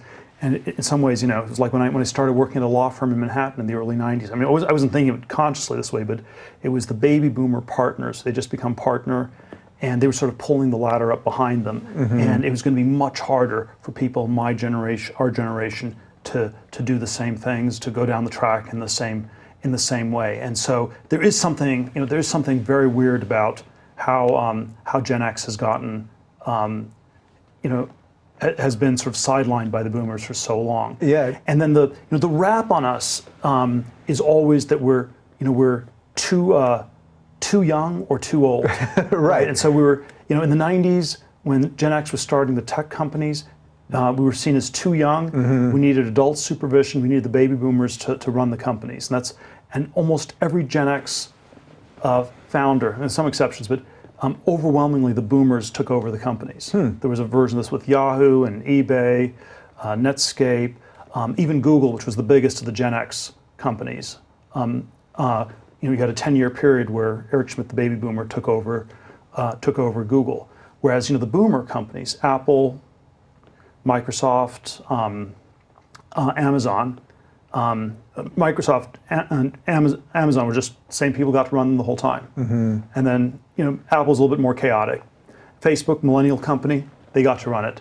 Gen X, not so much. Do you think I think one could, and tech is like meritocratic. It's not supposed to be about culture and voting and stuff like this. And then I think on a political level, it's striking how underrepresented we are. 2020 should be a prime year for a Gen X presidential candidate on the Democratic side, someone born between 1965 and 1980. And I challenge you to name me a single plausible Gen X Democrat. Don't pick a loser like Cory Booker. Right. I mean, that's the thing. Well, I think there's several reasons for that on the Democratic side. They've gone off so the deep end on it's somehow the boomers. There are more of them, and so they look like it's truth in numbers. And it's the baby boomer bubble in a way has always been that the numbers make it right. That if you have a lot of people, it's true, and that's kind of what worked. And so the boomers were this unusually big generation, and it was just about them. It's just about getting consensus, and then you could overwhelm things, and that's that's what you had to do. And I think that's sort of coming to an end slowly. I wonder, do you think there's also just a flat out technological component to this, that we in Gen X, we're the last generation that grew up without all of this tech? So I don't know what the exact connection is, but I remember being in college, I think my freshman year, I remember some kid down the hallway screaming, I'm on the internet. And I went into his room, I've told the story a couple times, I went into his room and it said Yankees 3, Royals 1, and it had 2 pictures of the logos. And I swear on my life, I remember thinking this is the stupidest thing I've ever seen. Like, we did not grow up with the phones in our pockets, we didn't grow up connected, all of those things. So it almost seems to me there's some connection to that, where then the millennials came in, they were so connected to all of this, then the media, because the media wants clicks and everything, paid so much attention to them that maybe pushed out Gen X a little bit more. Do you think there's? I'm just doing this sort of at the top of my head. Like this sort of cultural history, it's always many variables, super overdetermined. I do think there's something about the millennial vibe that feels more conformist, and Gen X feels less conformist, and so one of the good and bad things about being overly connected, overly technologically connected, is you get to know the score right away, you get the answer right away. You're supposed to be scared of climate change right away, and that's good if it's true, and it's bad if it's a shortcut. And so our generation, you could say, was the last one that didn't take shortcuts, and most of the time, the boomers learned to take shortcuts. We didn't take as many shortcuts. I like that. Millennials know to take all the shortcuts, and it's a good idea to take shortcuts in a world where nobody takes shortcuts. In a world where everybody takes shortcuts, you have to actually figure out maybe the shortcut isn't going to work, and you're actually better off figuring out the other thing. Yeah. So I love that. So one way to frame this would be in the boomer era. The boomers who figured out how to take shortcuts. So the shortcut in politics is, I'm not going to figure out what I think about the issues. I'm just going to look at the polls. And the pollster is the one who's really running for president. We're just listening to the pollster. And that was an effective boomer technique for many years, that you just look at the polls. And if you had a better pollster, you could more quickly get to where the puck was going, where the crowd was going, and you didn't need to think. You didn't need to waste time thinking about stuff. And so in a world where very few people were doing it, that could be a very good strategy. By the time you get to something like the millennials, where everyone's been trained to do shortcuts, that it somehow doesn't quite work.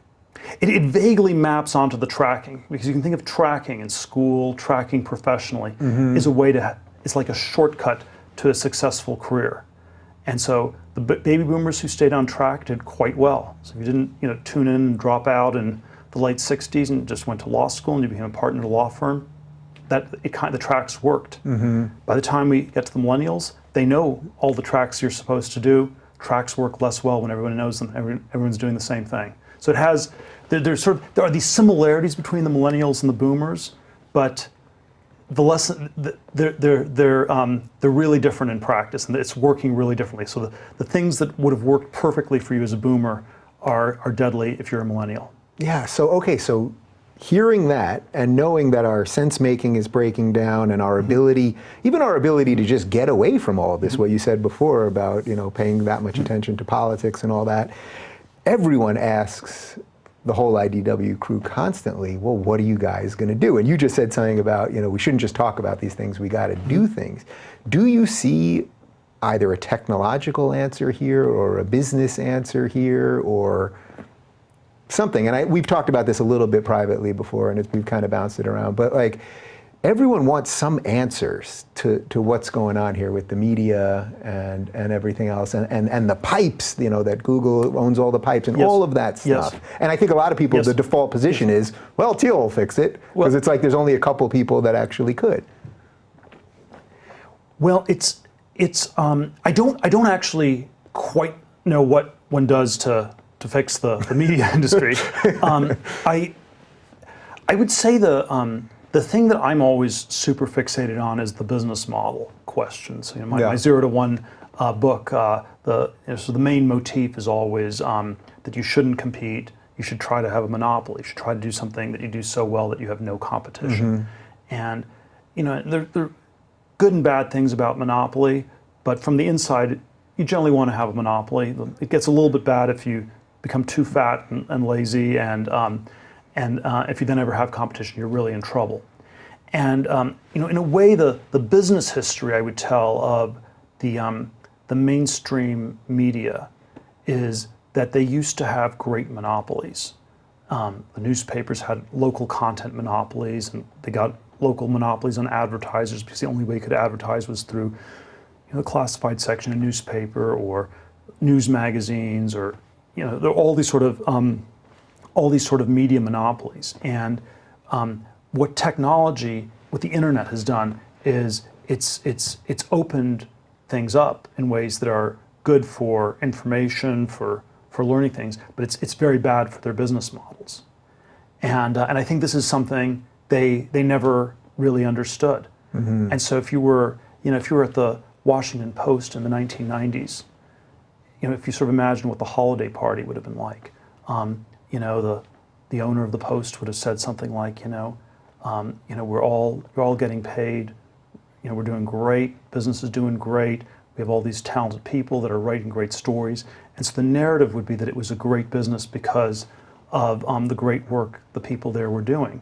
And the true story was something like, no, you're working for a utility company, and it doesn't matter what you do because we're going to make these monopoly profits year after year after year.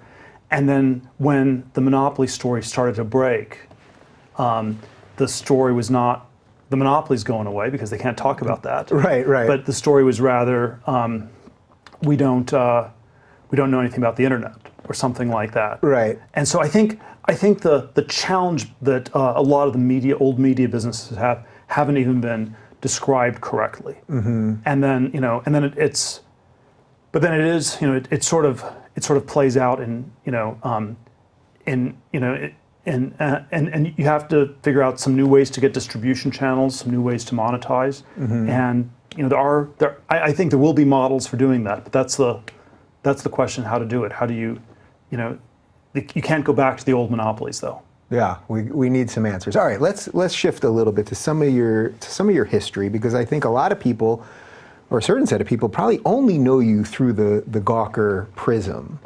And every time I read anything about Gawker or what happened with you or Hulk Hogan, it always seems so distorted the way they present it, which is probably very obvious to you.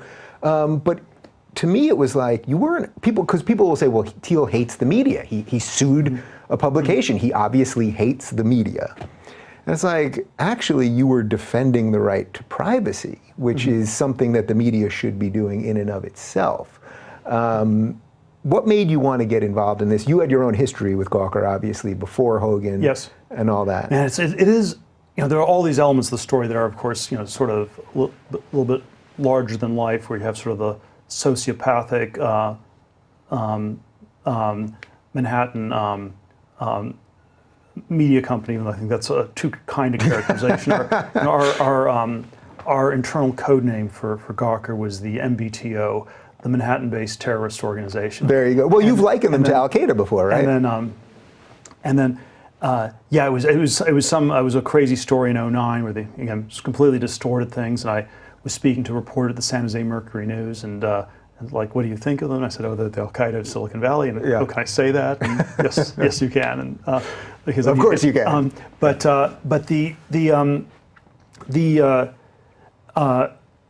so I think they were sort of this. And it was in some ways, there are all sorts of things you can say about it that were kind of crazy. It was super destructive. They didn't go after people like myself. They went after people who were relatively powerless, often just average people, not public figures in any sense of the word. Hogan was sort of an in-between person. He'd been like a very high-profile celebrity, but was definitely beating up on a weaker person in the context in which they did it, and so it had this sort of heroic underdog fighting this sort of hate factory, this hate factory machine. That's the right way to describe them. Get targeted at various people. we have a First Amendment, and I believe in freedom of speech. And you have, of course, always the Hogan trial, the jury trial. In a trial, you can always argue the law, or you can argue the facts. So the Gawker side argued the law, which is there's a First Amendment and it's sacred, and we're journalists and we get to do whatever we want. That was roughly their argument. The Hogan side of it was you published a sex tape that was secretly taken in the privacy of a bedroom, and those are the facts. That has nothing to do with the First Amendment. It might have something to do with the Fourth Amendment, which is against unreasonable search and seizure, not just by government but also by private people, obviously, and so yeah, is there a can there be a conflict between freedom of speech and right to privacy? Probably are cases where in theory there can be a conflict, but this was one where it was simply a violation of privacy, and I would say it wasn't speech at all. And then sort of all sorts of like super egregious facts that came out in trial. One of the reporters, the editors who'd posted the sex tape, he had a deposition with the it was a one-day long deposition a few years before the trial, and it was you have a lunch break, you come back after lunch, and A.J. Dolario came back reeking of marijuana, which not against it, but I wouldn't do it on your show. I wouldn't do it in the middle of a legal deposition either. Yeah. And then the lawyer on our side asked Dolario, "Is there any sex tape you wouldn't publish?" I said, "Well, I guess it involved a child." And it was like, "What age child?" A 4-year-old. And so when you show that to the jury, that's pretty devastating. And so it was one of these things where I thought that if Terry Bollea, Hulk Hogan, if he ever had his day in court, it was going to be a runaway effect. It was going to be completely runaway. And that's in effect what happened. The last day of the trial, Charles Harder. So, he thought that the largest amount of money he could ask for with a straight face was $100 million. And then, after 7 hours, the jury comes back with 115. And so it was just a runaway thing. And it was, maybe it was, you can argue that it was too much for this one person, but in some ways it was a million posts they published over the years that was what was really at stake. Right. Well, I think a lot of people, the people that like you and defend you on this, will say, well, this was a defense actually of free speech. It was a defense of just the media coming after everybody, finding out anything you've ever done, finding out any access to any picture you've ever sent or any of that. And we see the way this is sort of infecting everything in society. Again, this is a not that simple argument to make, but the way I would argue is I think we need to have vigorous debate. We need to have people with heterodox views be able to articulate things, and you can silence people by not letting them speak, but you can also silence them by, if you say something that's even slightly out of line, we are going to send the hate mob after you, and we're going to make up stories about you and personally destroy you. And in a way, that was the logic of the hate factory, of the scapegoating machine that was Gawker. In some ways, the victims were picked at random, and in some ways they were not at random. In some ways, they were the nonconformists. They were the people with views that were sort of heterodox. I suspect that's one of the reasons they targeted me. And again, I was not targeted more than some other people were hurt even more than I was. But it was very often people who said things that were just a little bit outside the zone, and then they were destroyed. And the lesson was one of silencing. Yeah. So we should talk a little bit about them targeting you. So they in effect they outed you, right? I mean, were they officially the ones that outed you? I think even that history can be sort of contested. Right. I mean, I know you were out privately, and so it's hard to say. So I think it was in a somewhat in between zone. They targeted me repeatedly over years. So it was various other articles on the and it was, of course, if we talk about outing, it's never it's never a simply factual thing. It's never, Peter or David are gay, FYI. It is, it's more like, Peter Thiel is gay, and we have no idea why he didn't want us to talk about it. Right. And maybe it's because his parents don't know, and they'd be embarrassed, or maybe it's because he's trying to get money out of Saudi Arabia, and got to be those but two. we don't really know why. Yeah. And so so outing is always the way it worked. I think it happens actually much less, but the way it worked always involved a description of someone's sexual orientation and a description of how psychologically messed up they were. Right. Because they didn't want you to write the article. And the way I think our society has progressed is that the word we have for outing today is something like bullying. And the question has shifted from the psychology of the person being written about to the psychology of the writer. And the question is, why would you do something as nasty as this? And so there was. So that's a pretty powerful thing. There's been a very big cultural shift. Yeah. And so in 2007, when they went after me, outing was still acceptable. In 2015, they went after the CFO of Condé Nast, and again, sort of, who knows if the story was even true? Right. But the response was, "Wow, it's an incredibly vicious thing. Why are your reporters so vicious? Why are they so hateful? What's wrong with you to be?" And it was sort of like linked to bullying, high school bullying, all these kinds of phenomena. So I think things, I think we have actually progressed. Transparency doesn't always mean that you make things better. It's sometimes it's just an excuse for attacking people. Do you think that in your case that it was also directly linked to your politics? Because if you had been the exact same person you are with the exact same resume and had created the exact same companies, but you had been a lefty, you had been playing ball the way that they want you to play ball, why would they try to harm you? I mean, in effect, they were trying to harm you one way or another. I think that's why they do these things. That's why the label bully is applicable here. That to me, it's like, well, he's the libertarian. He's some scary anti-government guy. So how can we get him? Let's out him. Do you think that's a fair estimation? It's probably a factor. It's hard to, I think on some level they were just trying to get page clicks. It's just something. I mean, we're still. I think you're being too charitable to them in a way because you're giving them an ideological motive, and you're saying, okay, they were these principled left-wing people who went after the bad right-wing power structure. Yeah. Not necessarily principled, but yeah. And I think they were more nihilistic than liberal or left-wing. And you could dress up the nihilism. We're going to blow somebody up. We're going to do some crazy attack on some random person, and we're going to try to give it some thin ideological gloss. But I think it was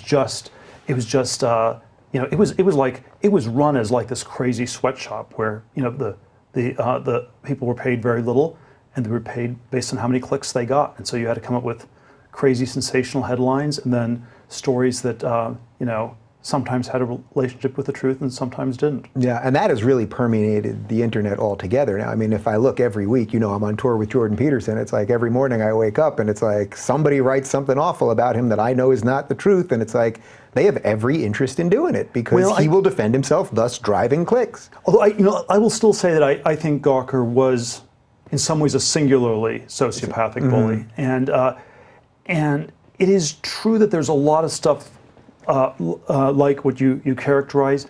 I think people discount it more. It has less impact. I think in its heyday, Gawker had impact because they were sociopathic, they were bullying, and people didn't see it yet. And that's the devastating kind. Yeah. If you try to bully someone and everybody says right away, you're a bully, you might still be a bully, but you're not going to be that effective. Right. If you're bullying people and say, oh, this is just the internet, this is tech, this is the future, you're going to have carte blanche. And so Gawker had carte blanche for many years to destroy people in a way that I think has gotten much less effective. I mean, it still happens. There's still, you can have the hate mob form on Twitter. There's sort of still versions of this, but it's much less generative. All right, so let's talk about sexuality for a little bit, because this isn't something that you talk about that often. We've talked about it privately a little bit. Well, first off, you're married. Congratulations, you got married in the last year. How much of your sort of contrarian view of the world, just the way you see things differently, do you think is linked to being gay? Because before just the last couple of years, where I think being gay has been so attached to leftism, gay used to mean fun or different or politically incorrect and making edgy jokes and being at subversive clubs or all of these other things, whatever it was. And gays were really about the individual. That was the whole point. You now are sort of, as I said at the top, kind of the ultimate contrarian. And I wonder, is there a link between that and sexuality, do you think? I wouldn't want to exaggerate any such link.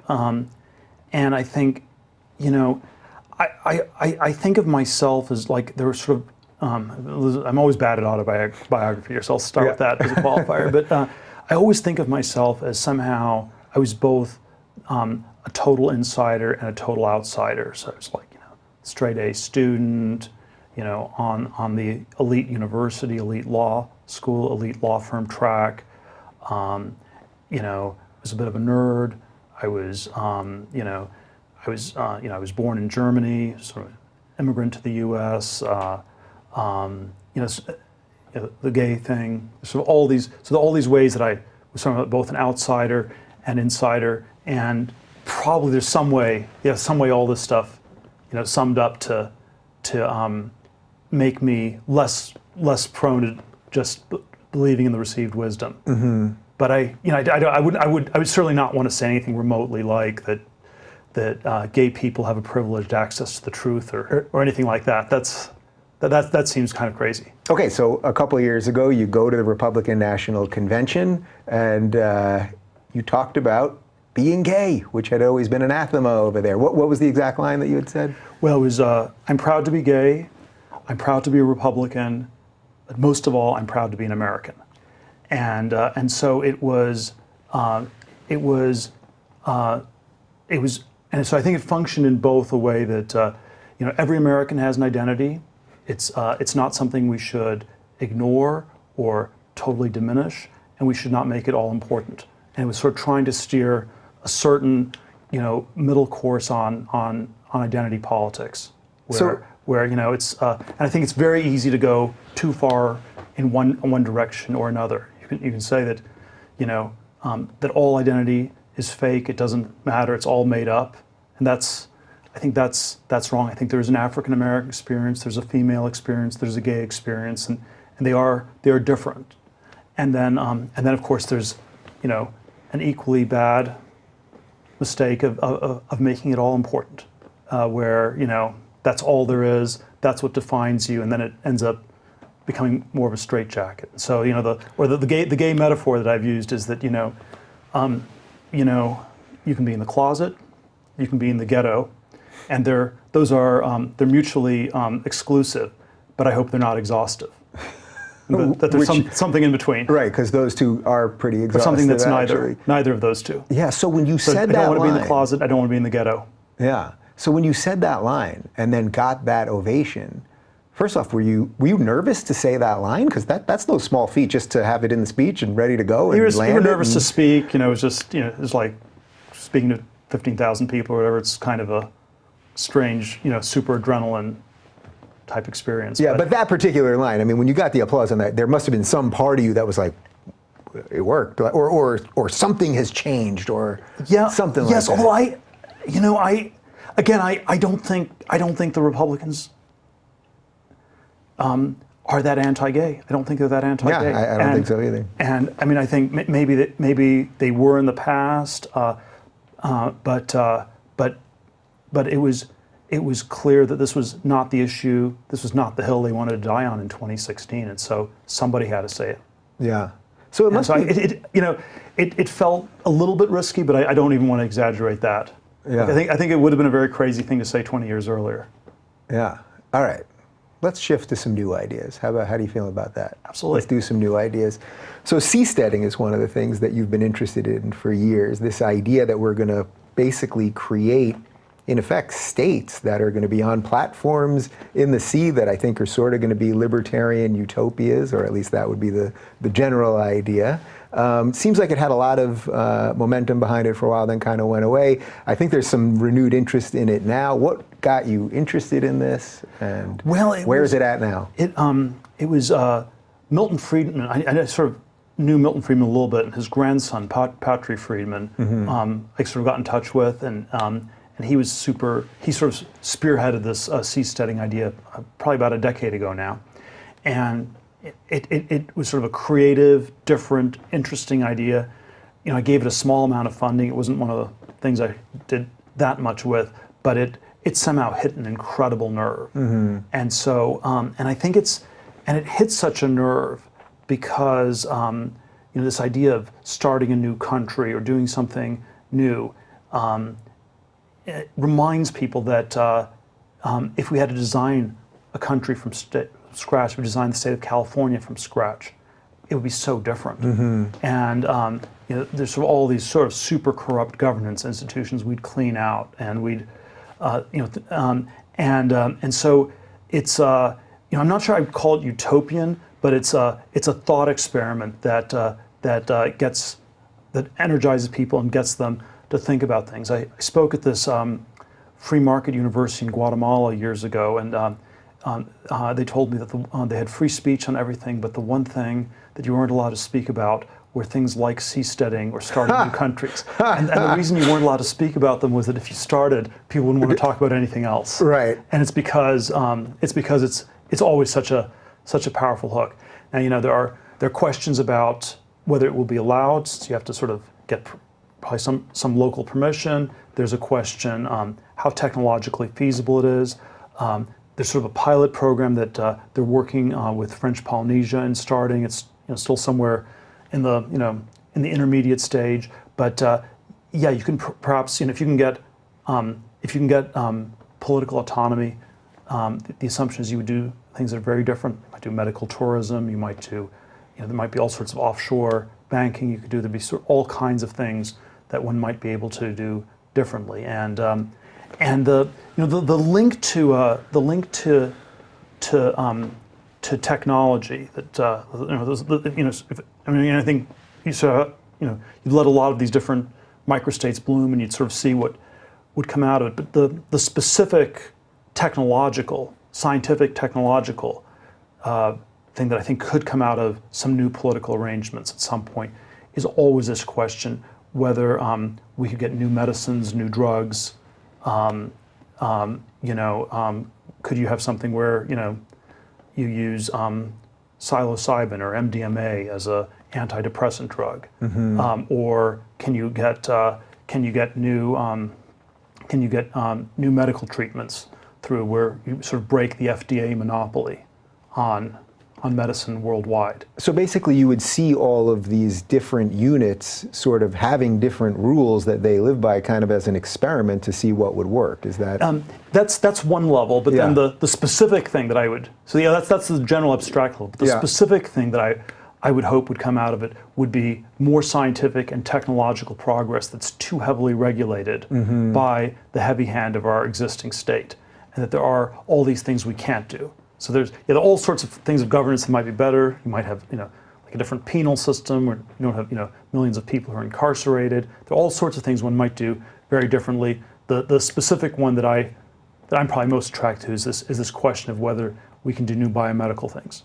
Yeah. So all right, we could do 3 hours just on this, but so only one more question on this, which is how do you decide who gets in on this? How do you decide who can live there, who can be part of this? I mean, is this purely a financial move? If you've got enough money, you're good to go, or are you trying to build a society and picking all sorts of other people and all of those things? Well, you get to make all these decisions. You get to make these decisions. You get to make these decisions, and that's. But I think that's always sort of one of the foundational decisions in a society. Who's part of it? How do we define it? And it can be unfair and oppressive if you have just one society, and if you're not in it, you're nowhere. But if you have many of these places, that's very different. Yeah, and so the pushback on this is then that somehow this means you don't like America or something like that, which is. No, but I certainly think that if we have competition governance, Okay. we would do a lot better. Yeah. All right. So- let's talk. so, Let's move yes. then. So, flying cars. Elon is against them now. He's building an underground tunnel in this very city. Where are you at on the flying cars these days? Well, so it was a tagline we had on our venture capital website. They promised us flying cars, and all we got was 140 characters. It was sort of a. We've got 280 now. Yeah, but, all right, we got up to 280, and so it was more a commentary on technology, that we were promised these massive breakthroughs that would transform the way the world works, and then that we got sort of incremental communication technologies, but not world transforming. And so I do think flying cars would be a good thing. I think Elon's objection was they were too noisy, and then of course the question is, can you design them so they're not so noisy? So there's always, so what are the actual limits on the technology? But they're sort of iconic for, can we have a Jetsons future?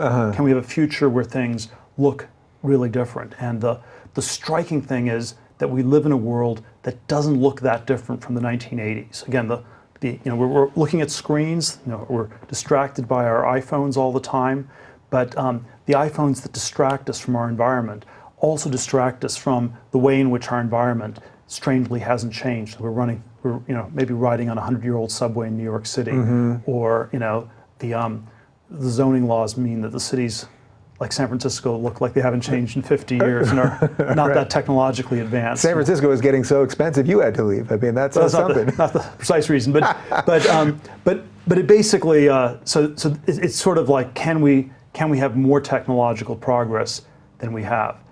And it's the sort of iconic image I always have of this. You had the two Back to the Future movies. The first one, they went from 85 to 1955, and things had changed a lot from 1955 to 1985.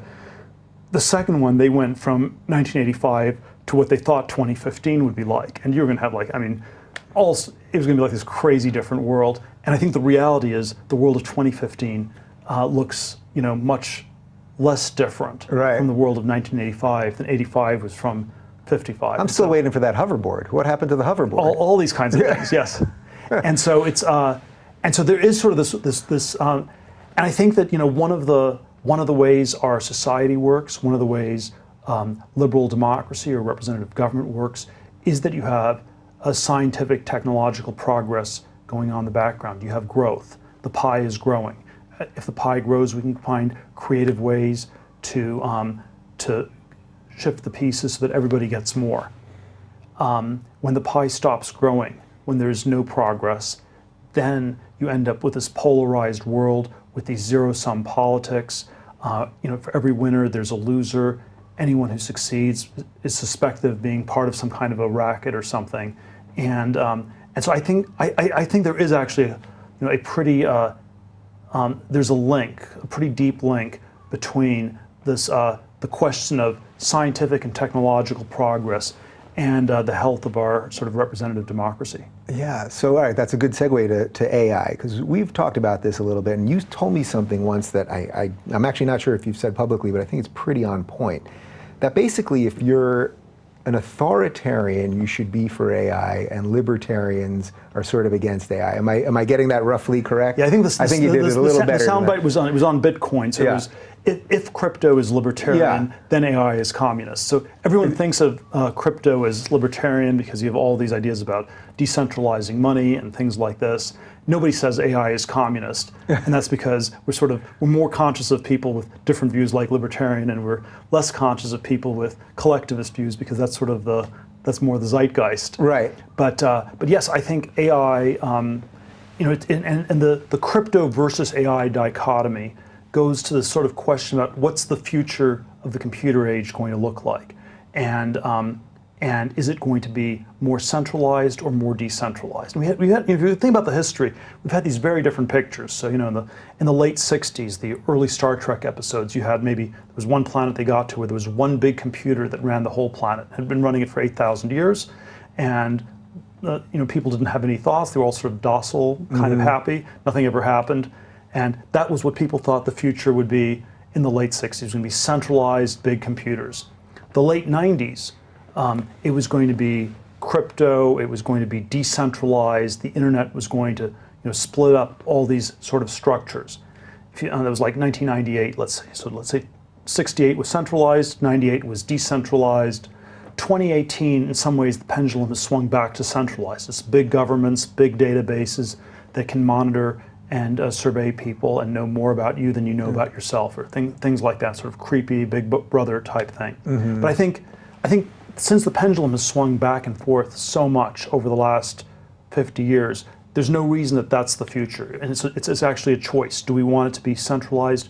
Do we want it to be decentralized? And what I think, again, AI can mean many different things, but if it means that you have large databases that are controlled by, let's say, a large government that can monitor people more effectively, it's something that could make communism maybe more effective, certainly more scary, more totalitarian than it ever was in the 20th century. And I do think it's not a coincidence along these lines that the Chinese Communist Party hates crypto and loves AI. And again, AI means something a little bit different from what it means in a Silicon Valley context. Where in Silicon Valley, AI often just means a super smart computer that will leave all the humans behind. In China, it means a really smart computer that helps a few humans control the rest.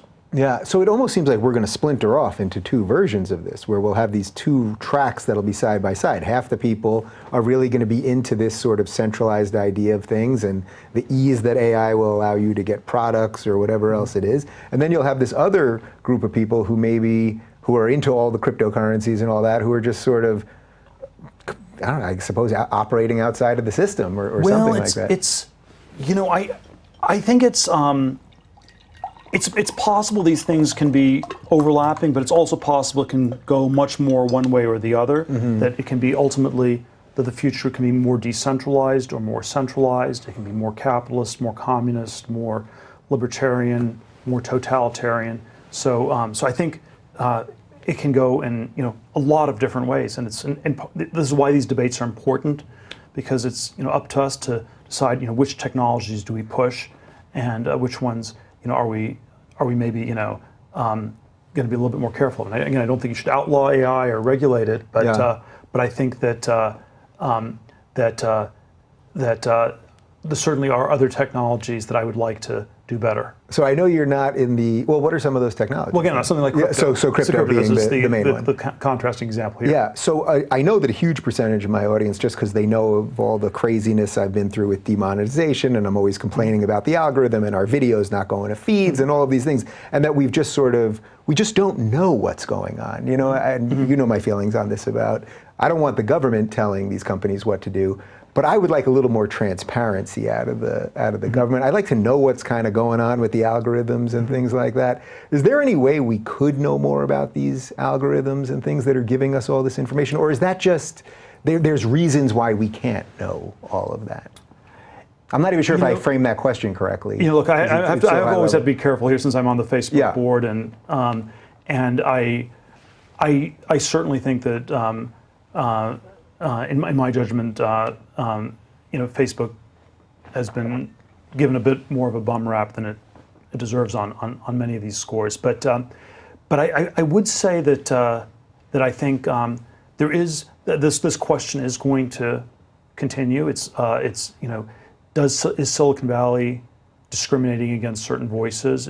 Are the algorithms in fact neutral, or are they coded to discriminate against conservative, libertarian voices that are a little bit outside the mainstream? And I think Silicon Valley is making a mistake if it thinks that question can be sort of swept under the rug and is going to go away. I think the question is going to be asked with more intensity in the years ahead, And I think people are, they're going to have to answer it. Yeah, all right. So 2 more for you. Did you ever think if 20 years ago someone would have said to you, you know, Thiel, in 2018, you're going to leave Silicon Valley, and not only are you going to leave Silicon Valley, you're going to go to LA for freedom.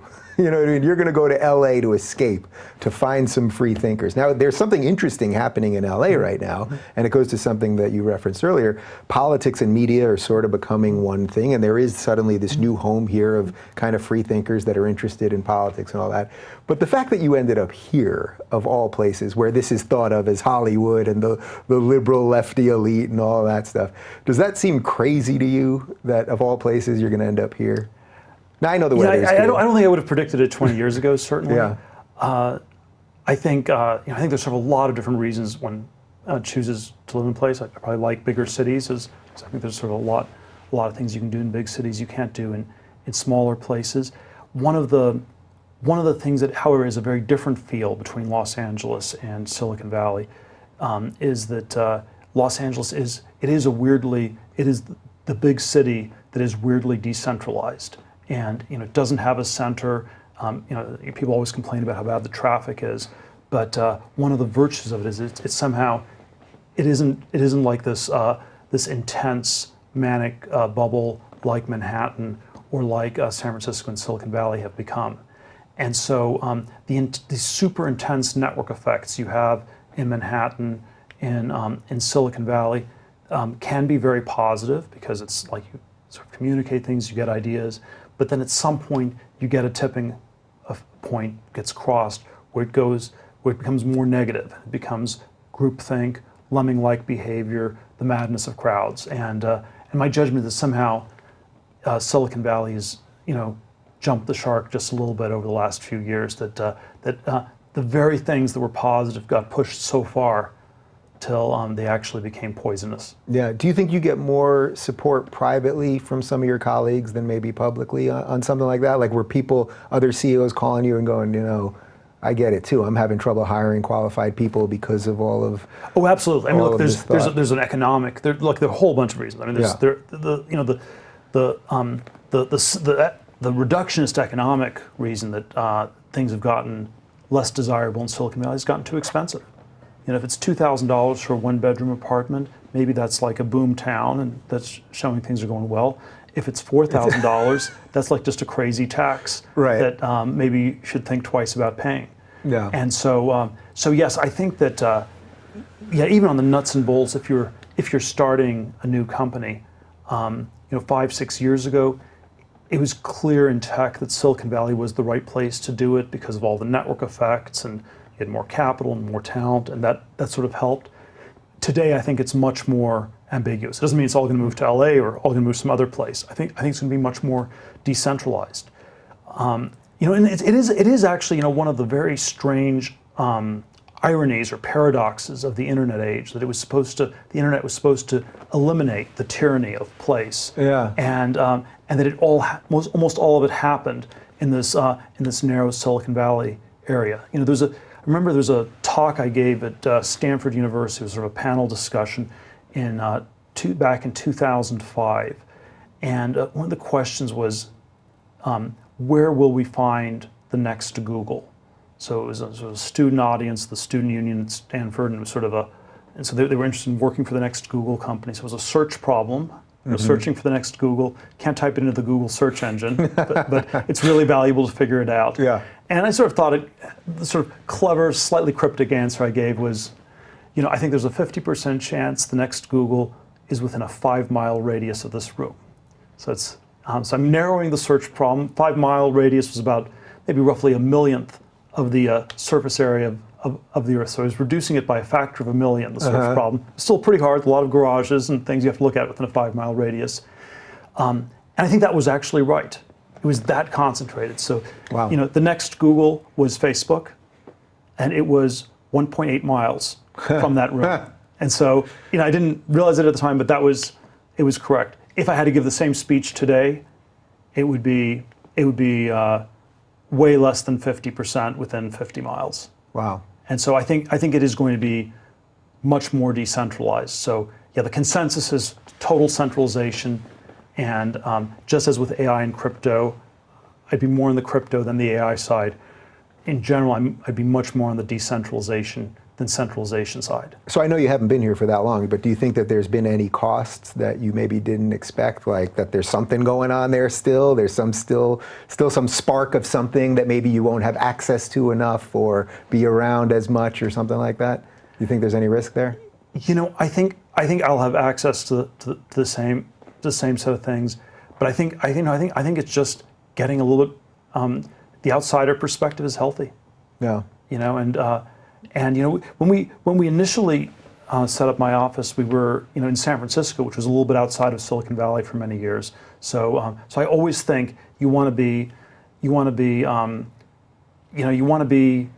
not in the middle of the insanity. You don't want to be totally in the boonies. Right. You want to be somewhere in between. Right. And I don't think LA is totally in the boonies. All right. Well, where I live might be, not, all right.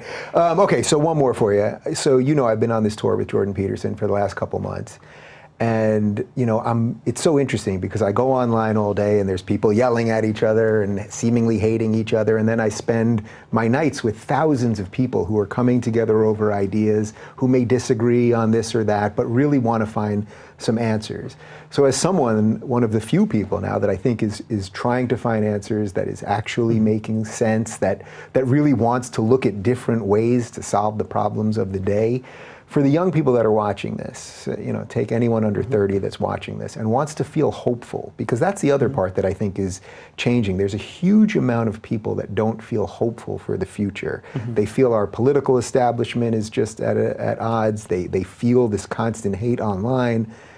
For those people that want to feel hopeful, what can you give them that they can look to for a hopeful future?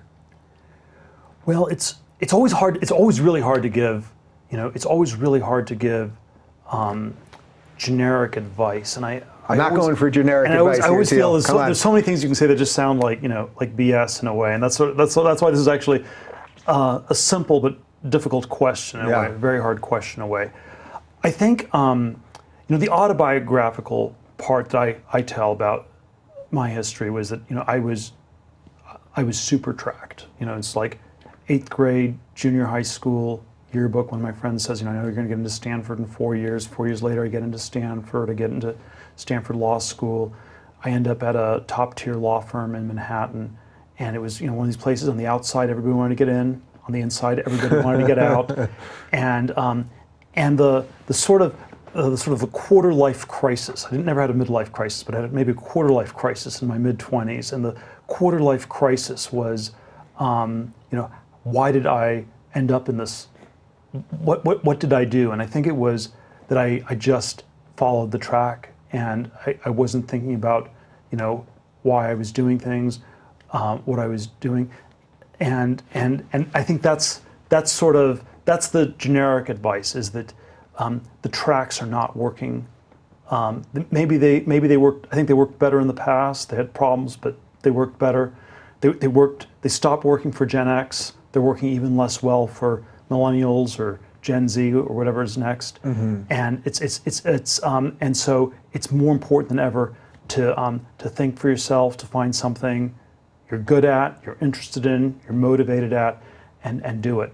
The generic, somewhat, well, actually across the board advice I always have is not to be overly competitive. That the tracks force you to compete. So you compete, you win, you cycle and repeat. And you need to find something where you're not always just looking at the people around you, and you have some other reference point.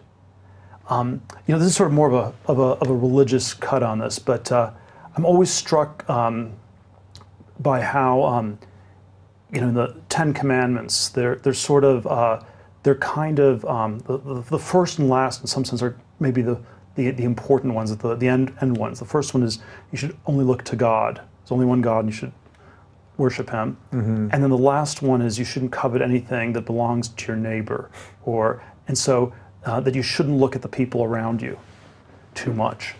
And so we need to find some way to look up, and not to look around, because when we look around, it's not that we figure out what to do. It just ends up being the hyper copycat, mimetic, crazed environment. And that's so it's always, there needs to be more of a, you need to find some transcendence. I think this is what's powerful about the Peterson message. It's, it can't just be fashion. It can't just be what everybody thinks, because that's just you're just going to be competing with people like crazy. Yeah, there's a literal metaphor here in that we're always looking down on our phones while you're telling us to look up. So.